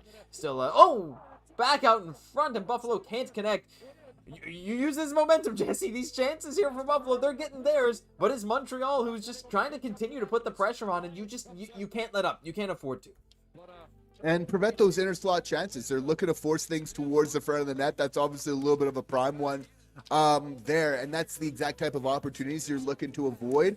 That being said, it's like that Veleno line on our end continues to look just extremely good in terms of generating that offensive zone time and just doing everything that they should right now to contribute to this team. Joe Veleno in a bit of a tryout game too, and after his performance so far today, I have to think that he probably draws in for Brendan Gallagher in game 2. I've liked what I've seen from him. I've liked how this line have played, and for a Montreal team that wants a bit of physicality and a bit of speed, it just kind of works. And Kirby Dach is able to do his thing with him. There's Deneau steps into the slot, tries to send a pass across. It's deflected by Anderson's skate, but it can't quite get to the net as it's Lane Hutson. Jesse, in a game like this, Montreal hasn't really been playing 2 goals from behind in the third period yet at all in these playoffs. Montreal's never been down by 2 goals in these playoffs, which is a crazy thing to say. They had the only 2-goal lead of the Tampa series, and that was 2-0 for them. And right now, in a third period like this, I bet you Lane Hutson is going to be touching some time on ice records. There's some Quinn Hughes type numbers, if you will. And I'm definitely okay with that. Lane Hutson can just play all the hockey that his heart contents here, because you have to feel like he's going to factor into this rest of this game here in such a huge way.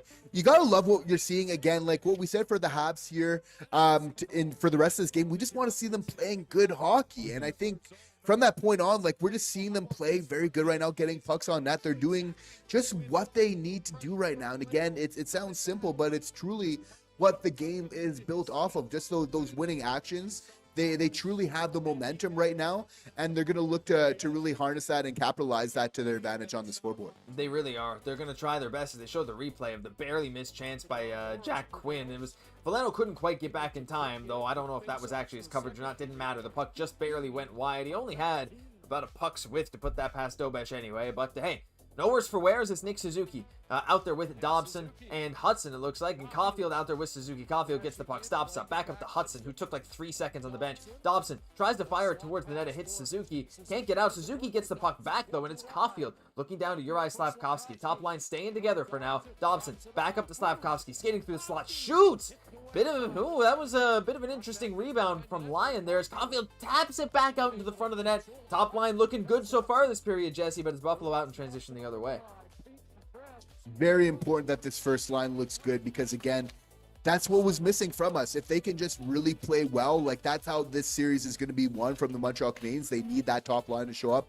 So the fact that they are playing well is going to translate to the scoreboard at a certain point here. It has to. 20 shots for Montreal to 15 for Buffalo. The Jakub Dobeš goaltending numbers will not reflect his actual play in this game, no matter what, at the end of this one, and that's okay. Right now, 4 goals on 15 shots, but it's Montreal who has had the momentum here in the first 5 minutes of this period. Buffalo had a few dangerous chances, there's no doubt about that, but the consistent offensive pressure from Montreal is looking good, as it's Ivan Demidov with a nice little dangle that looked like it should have been a penalty as Montreal gets a shot, but Newhook can't put it past line, and it looks like there's not going to be a call. That's okay. Maybe he just fell on his own. But Demidov and Newhook once again connecting, Jesse. Montreal making some waves here with their offense. That's exactly what you need. You can't afford to to not at this point. Yeah, Demi's looking dangerous out there. And again, Nui's providing a little of that sandpaper with that skill from Demidov is really important. The fact that we're seeing some offensive punch from that second line is super important. The fact that like our first line is getting offensive zone time. Now you start layering in, that second line is coming in, and now you're truly getting some momentum. You're getting Buffalo on that back foot when you're coming at them in waves right now. So this is exactly what we need to do to get us back up tied in this game. As Alex Carrier lets one rip again, a one-timer from the point. It just missed the net. Not sure if he tried to put it on the net, but it was close. The Habs once again right up into the Buffalo zone. Oh, a little bit of a blind pass from Matheson, and is Buffalo out the other way. Nearly a break for Buffalo off a bit of a misplay from Matheson, but that's okay. It's okay. You got to take some calculated risks here. I mean, with 15 minutes left, you need 2 goals, so we're going to be keeping an eye on these little risks that Montreal is going to take as Newhook, Evans, and Demidov are approaching the end of their shift. Dach is already out there. Newhook and Evans managed to make it to the bench as Buffalo comes into the Habs zone. Looked offside, but it isn't as Kirby Dach gets the puck. I mean, what a time it would be right now if Kirby Dach could just do a nice individual effort and get another goal for Montreal. He's done it twice so far in the playoffs, so who's to say he can't do it again? But unfortunately, it is Montreal who gets an icing call and is coming back to their own zone. What a story that Kirby Dach has been, though. And again, as he continues to make these type of hero plays for the Montreal Canadiens, he's going to be looked to be relied upon even more, because that was absolutely a highlight reel goal that he was able to score in the second period. Now, the goal remains the same for the Montreal Canadiens here, as they're going to look to really be able to score here.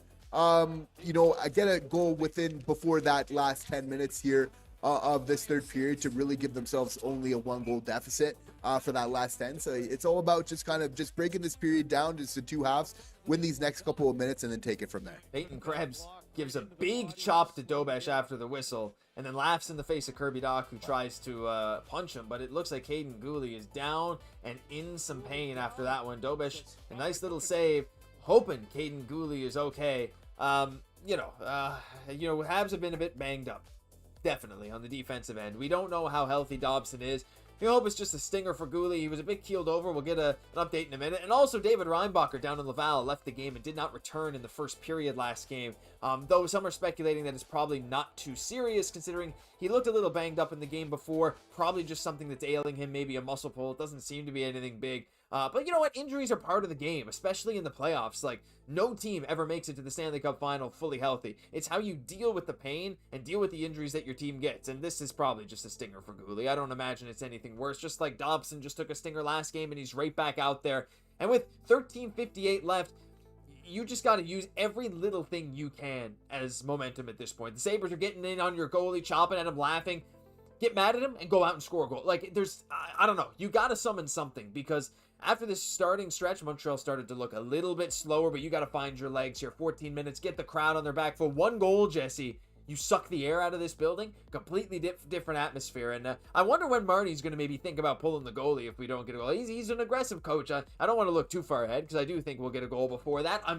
My Caufield 5v5 goal, it's got to happen, right? So, right now, I mean, it definitely isn't the best it's looked all night, but right now, like, if there's ever a time to do a gut check, which is something that we've been talking a lot about, especially in Game 7, it is now. And the Montreal Canadiens are actually coming to a groove, and you could actually make an argument that this has been the best stretch of play for them so far in this game here in the third period, of just maintaining a solid, consistently baseline level of play, which I think is super important after some huge swings of play I think that we were seeing, and part of that was based off some unforced error and some penalties here. We've seen now the teams after that settle into a little bit of a groove here, which I think is of note. And again, I think the Montreal Canadiens are getting a little bit of that advantage in play here in the third period. That being said, it's about really taking advantage of those opportunities, because the margins, as we're seeing here, in a lot of ways here, the extremely tight game once again. Yeah, raised within margins in the playoffs always, right? In a series, right? That's why the start of this game was... It can change the tide, right? The home team going up 1-0 is what it is if they manage to pull it off, right? In the game or in the series. So Buffalo, they're like, okay, this is awesome. We just got to play prevent. And they've been doing a decent job at least. But again, a goal here is just so absolutely massive for the entire series with the way these margins are, with the way we saw it in the first round. One of the closest series in Stanley Cup playoff history, and Montreal does have the edge in shots in this game. We've been putting pucks on Lyon. We could use a few more high danger chances, but he's made some good saves. This is Alex Tuch that rips it just wide, and the game's slowing down a bit. Danault looks like he's in a little bit of pain heading to the bench. Not really sure, might have taken something to the face, but Montreal, there's an icing. So right now, a face-off coming up next to Alex Lyon, and you probably put the top line out there. I mean, you know, any mistake by Buffalo is magnified, because any little thing like this, an unforced icing, you give Montreal a chance in the offensive zone. Montreal's the better team on the draws. If you look at the big picture tonight, tonight Montreal actually definitely is the better team on the draws. If I take a look right now at the team stats, Montreal's 64% on the draw. They've won 28 and only lost 16. Something that we expected to happen, though Buffalo does get the clear. Is that going to go all the way down? It's not. Dobesh is going to take it out, but you take the little advantages you can get, and I think that's what Montreal's done a pretty good job of a lot of this year, and you see the top line out there ready to make something happen. Yeah, and again, these are the guys that we're going to rely upon on these very key moments here. But that scoring ability that the Montreal Canadiens have, again, is going to be their secret weapon here. Again, like, the goals will come. It's just about holding it down defensively, not just for the rest of this period here, but I think in this series, just putting a little bit more focus on the defensive part of the game, knowing that our transition game on offense is truly going to come from that. It definitely is. It's got to. It has to happen eventually, but the top line, once again, just can't really get anything going. Slav had a little tip into the offensive zone and couldn't really get any opportunity from it. As the whistle goes, the puck goes out of play. You can see Darren Pang talking to Jason Zucker, not really sure what's going on there. They're just kind of laughing. I think they're looking for the puck. Yeah, there it is. Darren Pang found it. He hands it to Alex Tuch. Some nice little conversations happening here between the benches. Some laughing happening. You know, Buffalo, they feel pretty good, but they still look locked in. They're ready. But Montreal, you got to just, I don't know, be physical. Jesse, I want to see some big hits. I want to see Montreal try and change this tone of this game, because I don't know about you, but it feels like, yeah, we've had some good sustained offensive pressure, but it doesn't feel like Montreal's been able to really take the reins and say, this is our game. This is our momentum. Buffalo kind of got that early. A 4-1 lead definitely helps you solidify that. But we haven't seen these big hits like we saw early in the Tampa series. We haven't seen very many scrums. The Sabres aren't really ready to get into that. You almost want to force them into it. We talked earlier, you especially, of getting into Lyon's face. There was a point about Vasilevsky last series. I think that's one thing that, you know, if you're Montreal, if your transition game's not working, try and do anything to try and get in the Sabres' heads. And I think it starts with that.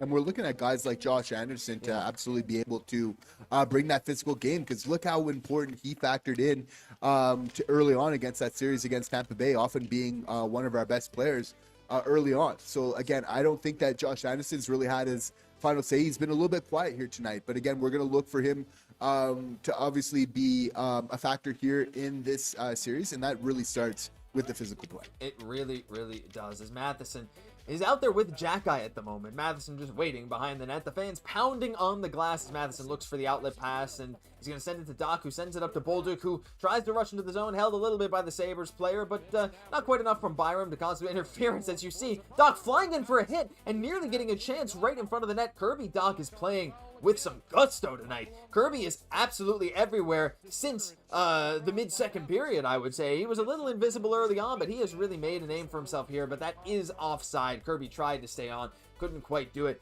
I mean, there's an argument that he's been our best player for the last stretch of minutes, Jesse, and this Kirby Dach, if you can unlock him, hey, that can really be a game changer for the series, because we saw him in Tampa. Again, everything he does, when he scores, it feels like the team just gains a ton of momentum. It just feels like, oh, if Kirby's scoring, oh, you're in trouble. And so far, that's kind of held true.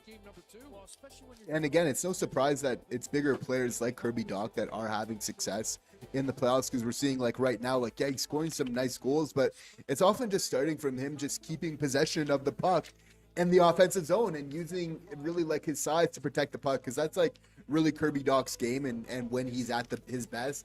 Again, it's just an amazing story for Kirby Dach. Again, like, picked so high, right? Like, third overall, didn't have the best start to his career, lots of injuries. That's kind of continuum here to Montreal, right? And every time that he's taken some steps forward, he's taking a step back. Now here in the playoffs, he's having an opportunity to really rewrite that, and he's obviously taken that by the reins right now, and that's definitely benefiting the team. It really is, and you know, his contract's coming up too, so you gotta wonder what the Habs are thinking. I mean, the playoff performance so far have been really nice, but still a whole lot of hockey left to play this season. So, this series, minimum of 4 games, so we'll see what he can do there. As once again, the Habs top line coming to the end of a shift after not generating too much. Caufield fumbles the puck and actually turns it over at the blue line as Samuelsson stepping in and rips a shot in it. Whew, just hit the side of the net. They go for a wraparound and can't quite get it on net as it's cleared away by Caufield. But it is Josh Anderson honing in on the puck. Is he going to win the battle? He looks ready to go. Him and Kirby Dach have both played with a ton of speed in this third period as Logan Stanley nearly turns it over to Phil Deneau. Back to Caden Gooley. Good to see him on the ice. Seems no worse for wear. Just a stinger, just like we were thinking. So thankfully nothing bigger. Alex Texier trying to go in on Stanley. Doesn't really move him. Stanley's a big fella. Josh Anderson with one hand on his stick.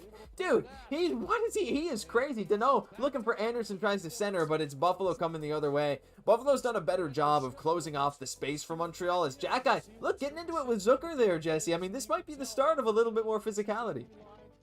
That's what I want to see from Arbor Jack-Eye. Again, like, I like that we're seeing more discipline from him. He's not taking bad penalties. But we need to see him asserting himself a little bit more physically in this game here, as it looks like Sabres are getting away with a little bit of a high shot there. Yeah. Yeah, at the same time, again, it's just about really simplifying the game here in the third period and about, like, just getting a little bit more traffic in front of the net. I think it should be the emphasis here for the final 10 minutes. You really need to, but you need to get some possession in the offensive zone before you can start to do that. And Montreal hopefully is starting one here with Alex Carrier bringing it into the zone, but Ivan Demidov can't recoup the puck, but it's recovered by Evans, but eventually knocked out by Jordan Greenway and down the ice again. No icing. Mike Matheson comes back to get the puck with 8.5 minutes left in the third. Time is running out for Montreal. You need to get a goal soon. You know, with the net empty, Montreal's a very dangerous team. Can we sub in Patrick Laine? No, I'm just kidding. I don't know if that would actually help the team. But we got so many high-skilled players that Montreal's one of the most dangerous teams in the league with the net empty. But we don't have to worry about that yet as Zach Benson comes into the offensive zone, looking around for a pass, puts it around the boards over to Rasmus Dahlin, who's pinching in a bit, back to the blue line. Fired from the blue line, but it's blocked, and Noah Dobson comes up with it. He's going to circle back. He's pressured by Benson. And, oh my goodness, what is going on there? He runs into, I think that was Josh Norris, but it's Joe Veleno coming out with Kirby Dach down into the Buffalo zone. Not many big hits from Buffalo. That's one thing. Boulder plays a big hit on Logan Stanley, but Montreal's, I feel like if they keep trying to just squeeze past these Buffalo players, Buffalo's not crushing them into the boards. Maybe that's something that Montreal can look to for the rest of this game or even the rest of this series. It's very interesting how we're seeing both teams play a very similar style. That being said, again, the difference for me is just from the eye test here is in this neutral zone. Here in the third period is often Buffalo is doing a good job of sometimes getting in the grill of that support pass as they're looking to break out there. And that's sometimes just been the difference maker. Like, for me, that's truly where this game is being won or lost right now. If the Habs can just, for their part, just start breaking up a couple more plays there in the neutral zone, I think that's going to be the key. It really is, and yeah, Buffalo's had the advantage in the neutral zone in this one, but Montreal with a bit of sustained pressure here. Montreal has led the game in offensive zone possession by about 2 minutes as Slav let one rip, but it just couldn't get past Alex Lyon as Caufield's back in his own zone, looking to send it up by 6 minutes and 40 seconds left in game 1 of round 2 of the playoffs. Caden Gooley behind his own net, looking up ice. Caden Gooley waiting, passing up the middle to Phil Deneau, who tries to chop it in, but it's recovered at the Sabres blue line by Zucker, but turns it over. Josh Anderson sends it down low. It's Phil Deneau out there with Alex Texier and Josh Anderson. Texier dangling. Texier with some fantastic hands. He knows what he's doing with the puck. A wonderful move, fending off Bowen Byram over to Jack-Eye, who lets one rip. This is what we need to see. Jack-Eye getting some minutes, Jesse, in a 2-goal game with 6 minutes and 14 seconds left. And that kind of shot from Jack-Eye, he's got a hard wrister. Those kind of things are the shots that can sneak through.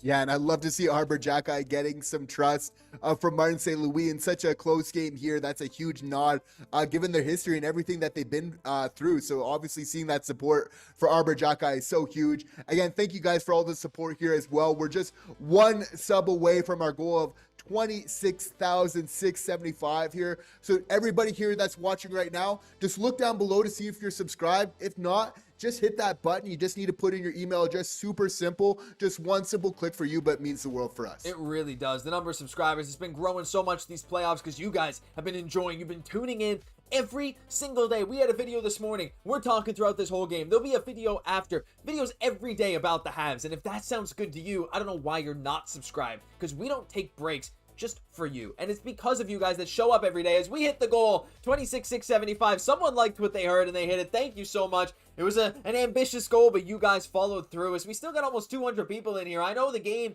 feels that people don't want to watch, right? Oh, the 2 goals down, but you guys are here. So anyone in chat right now, give yourself a pat on the back for believing in this team, for watching, for hoping this team can win, because there's still time left. You never, ever want to count the Habs out. We count them out when we get to it. Now, not until that final horn or buzzer or whatever you want to call it in Buffalo when we say, okay, the Habs have lost this game. We made that mistake before, Jesse. I still remember that Caufield goal off that Hutson save against Nashville so long ago. Unbelievable. Back in my seat, says Rays.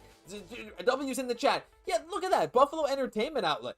The Buffalo Sabres fan is saying W's in the chat. Now, you probably want W's for Buffalo, but why not? We're going to take advantage, and we're going to send W's for Montreal. Look, your Sabres have played a fantastic game, but it's time for the Habs to lock in for the last 6 minutes here. Here we go, Jesse. We're about to get back into this one. 6 minutes, 14 seconds left. I called that Caufield 5-on-5 goal. It hasn't quite happened yet, but we're ready. We're ready. Muffin Mouse, Doofus, Rays, all of these familiar faces and voices in the chat. Ready for the last 6 minutes. This is the most important part of the game and probably a pivotal part in this series if Montreal can make this a close one.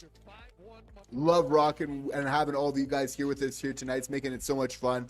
Obviously here it's about just getting a quick one just as soon as possible to be able to build off of that, be able to pull your goalie, and then obviously give yourself a really solid chance from there. The Montreal Canadiens, whenever they have any sort of man advantage, are completely lethal. So these next couple minutes are going to be key just to put ourselves in a good position there. I can't lie. I thought that was in the net, but it was not. Buffalo does not score on a little scramble in front, but it's Ivan Demidov going up against Jordan Greenway. A very physical opponent there, a large man. But Demidov actually manages to sort of win the puck battle. There's a little sneaky shot there by, I think that was Bolduc from the point, or maybe it was Jack Guy. I couldn't really tell. Anyway, it got to the net, and maybe it was Evans even. It was a blur. Whoever it was so fast. Jake Evans, though, now is on the puck, but can't quite get a sustained offensive zone presence as Jordan Greenway is going to dump it down the ice. I don't think that's going to be enough for icing. Smart wait there by Greenway. Josh Doan is closing in on Lane Hutson, but Hutson knows that he got to get the puck away and up the ice as Caden Gooley is flying up there. We know he has some underrated wheels, and he skates into the offensive zone, centers it for Caufield. Couldn't quite connect with him as it's Buffalo trying to come out the other way, but Caufield just hanging with the Sabres player. Caufield's defense has improved by a whole lot in the last year or two, and he's showing it there as Jesse top line. I think they're going to get a ton of minutes to close this one out. Probably double shifts here or there, one shift in between them going out back and forth because you need all the offense you can get. For sure. And again, I don't like some liberties maybe taken on Dobesh a little bit there. Yep. Again, we're going to want to look to really protect that front of the net. Dobesh has just played so well. You want to put a priority on just really protecting him and also just the front of the net. If there's anything we're looking to improve upon just on this game here and going forward, it's just about protecting that front of the net, clearing it out a little bit more because, again, Dobesh is really key in this series. He really has been so good. 0 third period goals allowed, I believe. Regardless, definitely in this game, 0 third period goals allowed. Kirby Dach closing in on Connor Timmins. Misses the hit a little bit, but Habs are finishing their hits. You need to just get the puck sustained in the offensive zone because with 4 minutes left, you have to wonder if Jakub Dobesh is looking towards the bench. You need 2 goals. It's a playoff game. You can't afford to wait too long right now as the Habs dump it down. Alex Lyon gets out to play it. Logan Stanley is out there right now, so you might want to pull the goalie if you get a chance because this is Buffalo's third pairing. Mike Matheson at the point. We're looking. Matheson shoots it. It just goes wide. Kirby Dach on the puck fires it towards the net. A little backhand. Matheson's looking to pinch in. No goalie pull by Montreal. Noah Dobson fires it up. We still believe. Yeah, still believe. We believe. It's getting intense now. The game is coming to a close with just a little bit of time left on the clock with 3 minutes and 25 seconds as Buffalo nearly gets possession. Could have called a penalty on Montreal there, did not. I think that's the right call. You got to let him play in this situation as Jakub Dobesh now is looking up to the bench. Ivan Demidov comes out through center into the offensive zone out there with Kirby Dach and Alex Newhook. Demidov behind the net, sends it back to the point. Dobson waits, shoots, rebound, right to Evans. Oh, he can't put it in. Montreal with a golden opportunity, but can't get it done. Hutson rips it from the point. A rebound. It doesn't go. It just doesn't go. Montreal getting chance after chance. Some sustained pressure here with Dach, Demidov, this line. Dobson from the point shoots. and it's on Alex Lyon, and he covers up Jesse. What an incredible presence there by this trio. And Rasmus Dahlin blocked a shot there too, a little hobbling to the bench. But with the net empty now, this is the last chance for Montreal, but a few glorious opportunities. So very close there to getting a huge opportunity, obviously to pull the goalie within just one goal, but it's all about just pushing here. Again, 30 seconds according to Wayne Gretzky here is just an eternity. We got a lot more time to deal with, so it's about just making the most of this time right here as we're having some chances. You got to. Rasmus Dahlin, great sliding block shot. That's why he was hobbling to the bench. Took it right off of his knee as Jake Evans had a pretty good look at it, but good block shot's a good block shot. Montreal with Evans and Newhook and Demidov and Dach out there. It was a very interesting set of players, but it was working. Demidov just is magic when he has the puck on his stick. Kirby Dach, when he's determined and remembers how big he is, unbelievable. We're seeing this evolve even through this game, but you know, we can say, hey, these guys are generating chances. Those guys, top line, you know, still waiting. Like, Jesse, like, it's gotta happen. It's like, it's just something. It's like a volcano that's just, you know, I mean, it's dangerous, it's active, but we haven't seen it yet. We don't have any cities around it because it might erupt at any moment. That's genuinely how I feel about this top line, because there is just no way. Like, I feel like it's a statistic near impossibility to see them shut down this much through 8 games of the playoffs. Like, it's gonna happen eventually, and it's gonna come in droves. And what do you think that they need to do to really come back, Josh? What do you think that the biggest issue for them right now is? I think, man, there's a few different ones, but I feel like it's maybe a general one. I think you're very bang on with the neutral zone, but to even be a little more general is that Buffalo's playing the style of game Montreal wants to play better than we are right now. And I think that just starts with Montreal not being able to suppress as many of Buffalo's rushes as Buffalo's been able to suppress Montreal's. So exactly what you've been saying. Coming through the neutral zone, Montreal's had too many dump and chases that just don't work really well. We've had a few opportunities off the rush, but even against Tampa, didn't have a ton of rush chances. In this series so far, like, and when we had them against Tampa, we scored on them, right? But in this game so far, it just hasn't quite been there as much. There've been some chances, yeah, but getting more rush chances is Montreal's bread and butter. It's where they've been one of the best teams in the league off the rush. So it's just that. Beat Buffalo at that rush chance game. And again, with Hutson and Dobson, like, they're going to be able to continue to do it. But, you know, there's other things I could mention. Keep people away from Dobesh. I mean, we've done a much better job of that in the third. I think the defense in the third has really stepped up. But it's just the offense, right? It's got to get going. 2 goals is probably not going to win you a whole lot of playoff games. So just score the puck more. I mean, is probably the most simple, dumb, easy thing I could say. But, hey, I mean, I guess you take what you can take. But again, just seeing like a better baseline and of the Montreal Canadiens, which is really, again, just equates with a little bit of the safer plays, right? Like, we haven't seen any egregious mistakes really for like the large part there for the Habs. So again, I think that there are some really big positives to be building upon. That being said, we're not mailing it in. We know that there's some huge opportunities still here. Like, this game is still up for grabs. We're still going to believe, because again, we're one shot from just making this, again, a one-shot game. So it's still closer than it is further away. But again, I want to see the Montreal Canadiens play the game the right way, win or lose. Again, it's about, this isn't just the one game. Like, this is definitely, there's a little bit of a larger battle going on here tonight. So it's about just really playing it the right way, finishing off this game in style, getting some traffic in front of the net.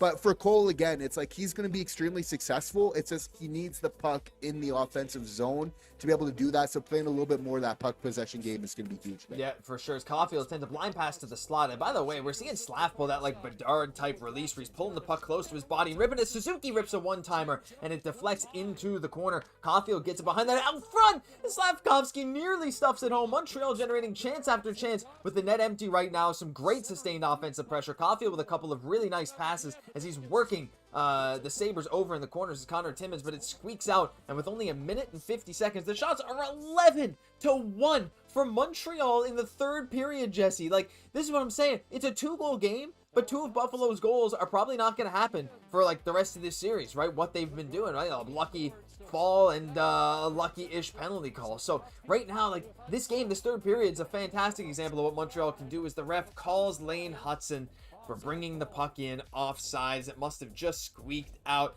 But we got to get some believes. We got to get some W's in the chat right now. It's still possible. Slav with a great release. Lyon just tipping it over the net. Slav getting the puck here, nearly stuffing it in. Opportunity after opportunity. The Habs have dominated the shots in this third period. They've dominated the chances. They just haven't been able to put one past Lyon. Shot attempts 51-47. Montreal doing a much better job of blocking shots. It's what you've wanted to see from the third period, Jesse. Right now, Montreal's playing the game that we've waited for them to play all night long, and the game that they're going to need to play if they want to continue to compete for the rest of this series.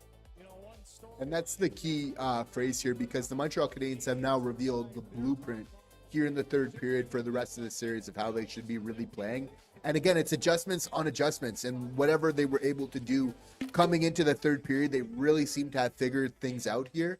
In terms of momentum, the ice truly seems to have been shifted, right? And we're just spending so much offensive zone time in that third period right now, which is just so incredibly huge for the Habs here. So it's about building upon this right now, but also finishing this game off strong, because we know this isn't over to that very last whistle. Ain't over to the fat lady pukes, as we said, right? Like, this team, you never know what they're able to do. You just don't know. This team has pulled magic out over the past few years, and look, yes, the time is running out on this one, but based on this third period, based on the way Montreal has played, this series is going to be a lot closer than people will make it after this game. You know there's going to be some reactionary takes as Buffalo gets the puck and cannot put it into the empty net. Montreal doing a good job of keeping the puck away from them. This is probably the best Montreal's played with their own net empty all year. I feel like a lot of times this year when we've pulled the goalie, it's not working. Slav with an unbelievable individual effort to create an offensive zone chance for Montreal. Suzuki working along the board. Slav gets it behind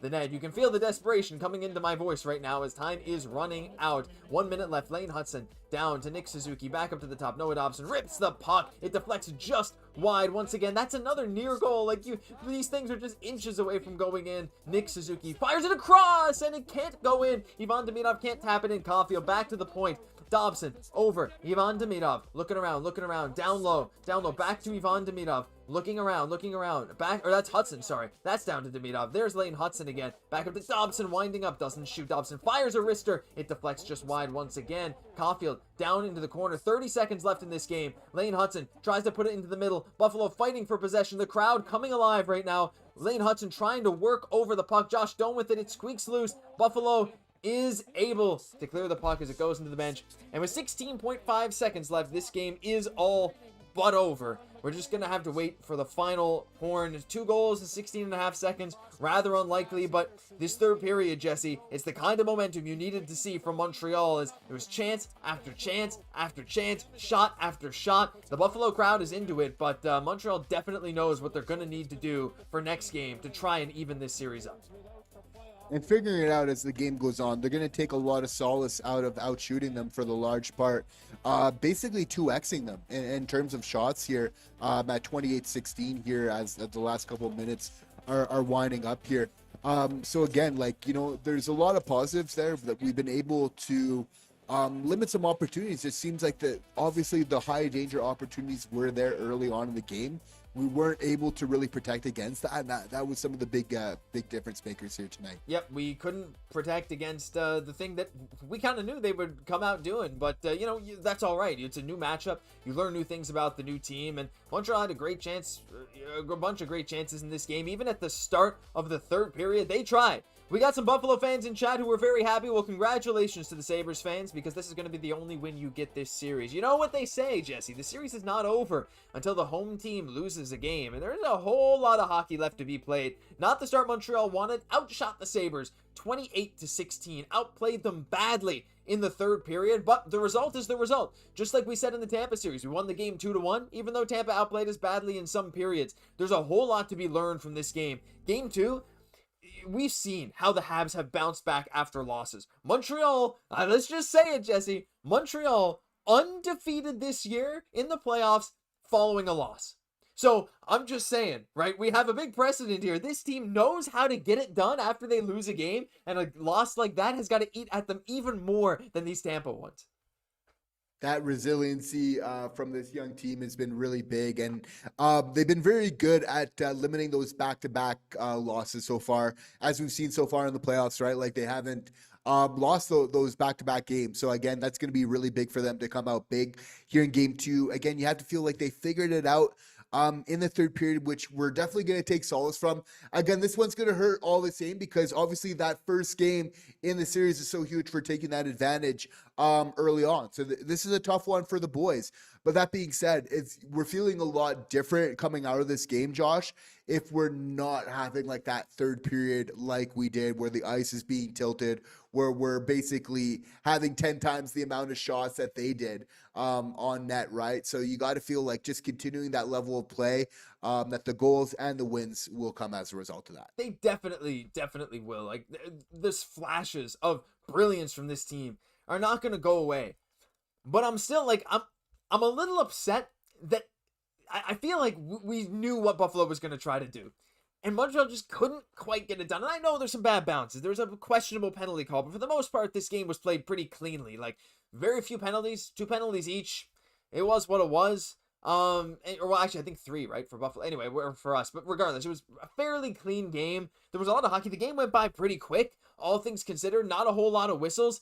But Buffalo just, like we were talking about, they played the transition game better than Montreal. So many odd man rushes early in this game, but Montreal learned it. I just wish that we could have started this series on a better note. That first period and early in the second period, it caught us off guard. I don't know if Montreal was sleepy. I don't know if they weren't expecting what Buffalo did, but regardless, as the game went on, as the teams got more tired, it was Montreal that persevered. And so now that they see how they can shut down this Buffalo rush, I'm anticipating a hot start in game 2. I anticipate a hot start every night with this team because of the legs they have. But I wonder too, Jesse, if Marty's going to make some changes. Top line, once again, didn't get it done. Maybe we'll talk about that in the video, but I don't know. Some people in chat are also not super happy that Jake Evans, who is definitely not a noted goal scorer, is out there on that line with Ivan Demidov. I just think to Oliver Kapanen, and I wonder, is Joe Veleno the best option over Galley and Kapanen as we need goal scoring on certain lines? I don't know. It's just something in my head, but I'm sure Marty's going to pull out all the stops before we head into game 2 on Friday night.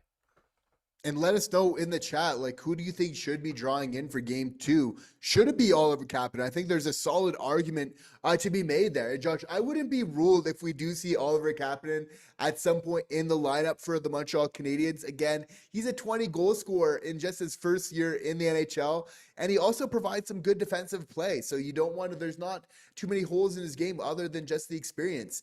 There's a strong argument, even though Veleno did play well a lot here tonight defensively, throwing the body around, which we need a little bit more physicality.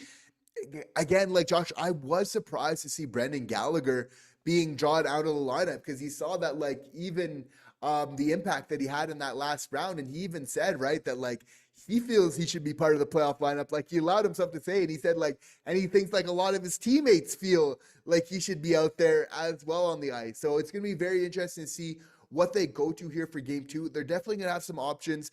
They were able to figure out as it goes on. Will they be able to translate that into game 2 and really how they finish off this game is going to be really important. That being said, Josh, like, we're in the playoffs. We're having good teams, and like in, typical kind of boxing match, it's like both teams are going to shoot their shots, right? They're going to give you their best punch, and we got that here from Buffalo tonight. I don't think we're able to counter as well as we would like to. That being said, we learned a couple things in this round about where there might be some openings for us to attack in this next game, and I think that that's where Montreal Canadiens are going to be putting their effort after this one. You have to capitalize on those weaknesses that you saw. Buffalo's not a perfect team. Neither is Montreal. Both teams showed some weaknesses, some strengths tonight. Buffalo looked like the better team for stretches. Montreal looked like the better team for the greater part of the entire second half of that game, but just couldn't quite get the goals to match it. So goal scoring, get a couple past the goalie, get some production from the top line. I think that'll do it. But Jesse, I think we're going to have to end the stream there. We're going to have more content coming out for you guys. Don't you worry. Any final thoughts? All I want to say is, like, game 2, game 2 is going to be the defining factor of this series. 1-1 heading back home is just that, to me. That's all you're really asking for, right? It's what happened in Tampa, and you have a big opportunity to do it this next game. Not the start you wanted, but you have a whole lot of time to redeem yourself. It's about being resilient. We're here for the good times. We're here for the bad times. We're not fair weather friends. It's about staying strong. Even in these type of opportunities here. The Habs were tested in that last series, a very tight one.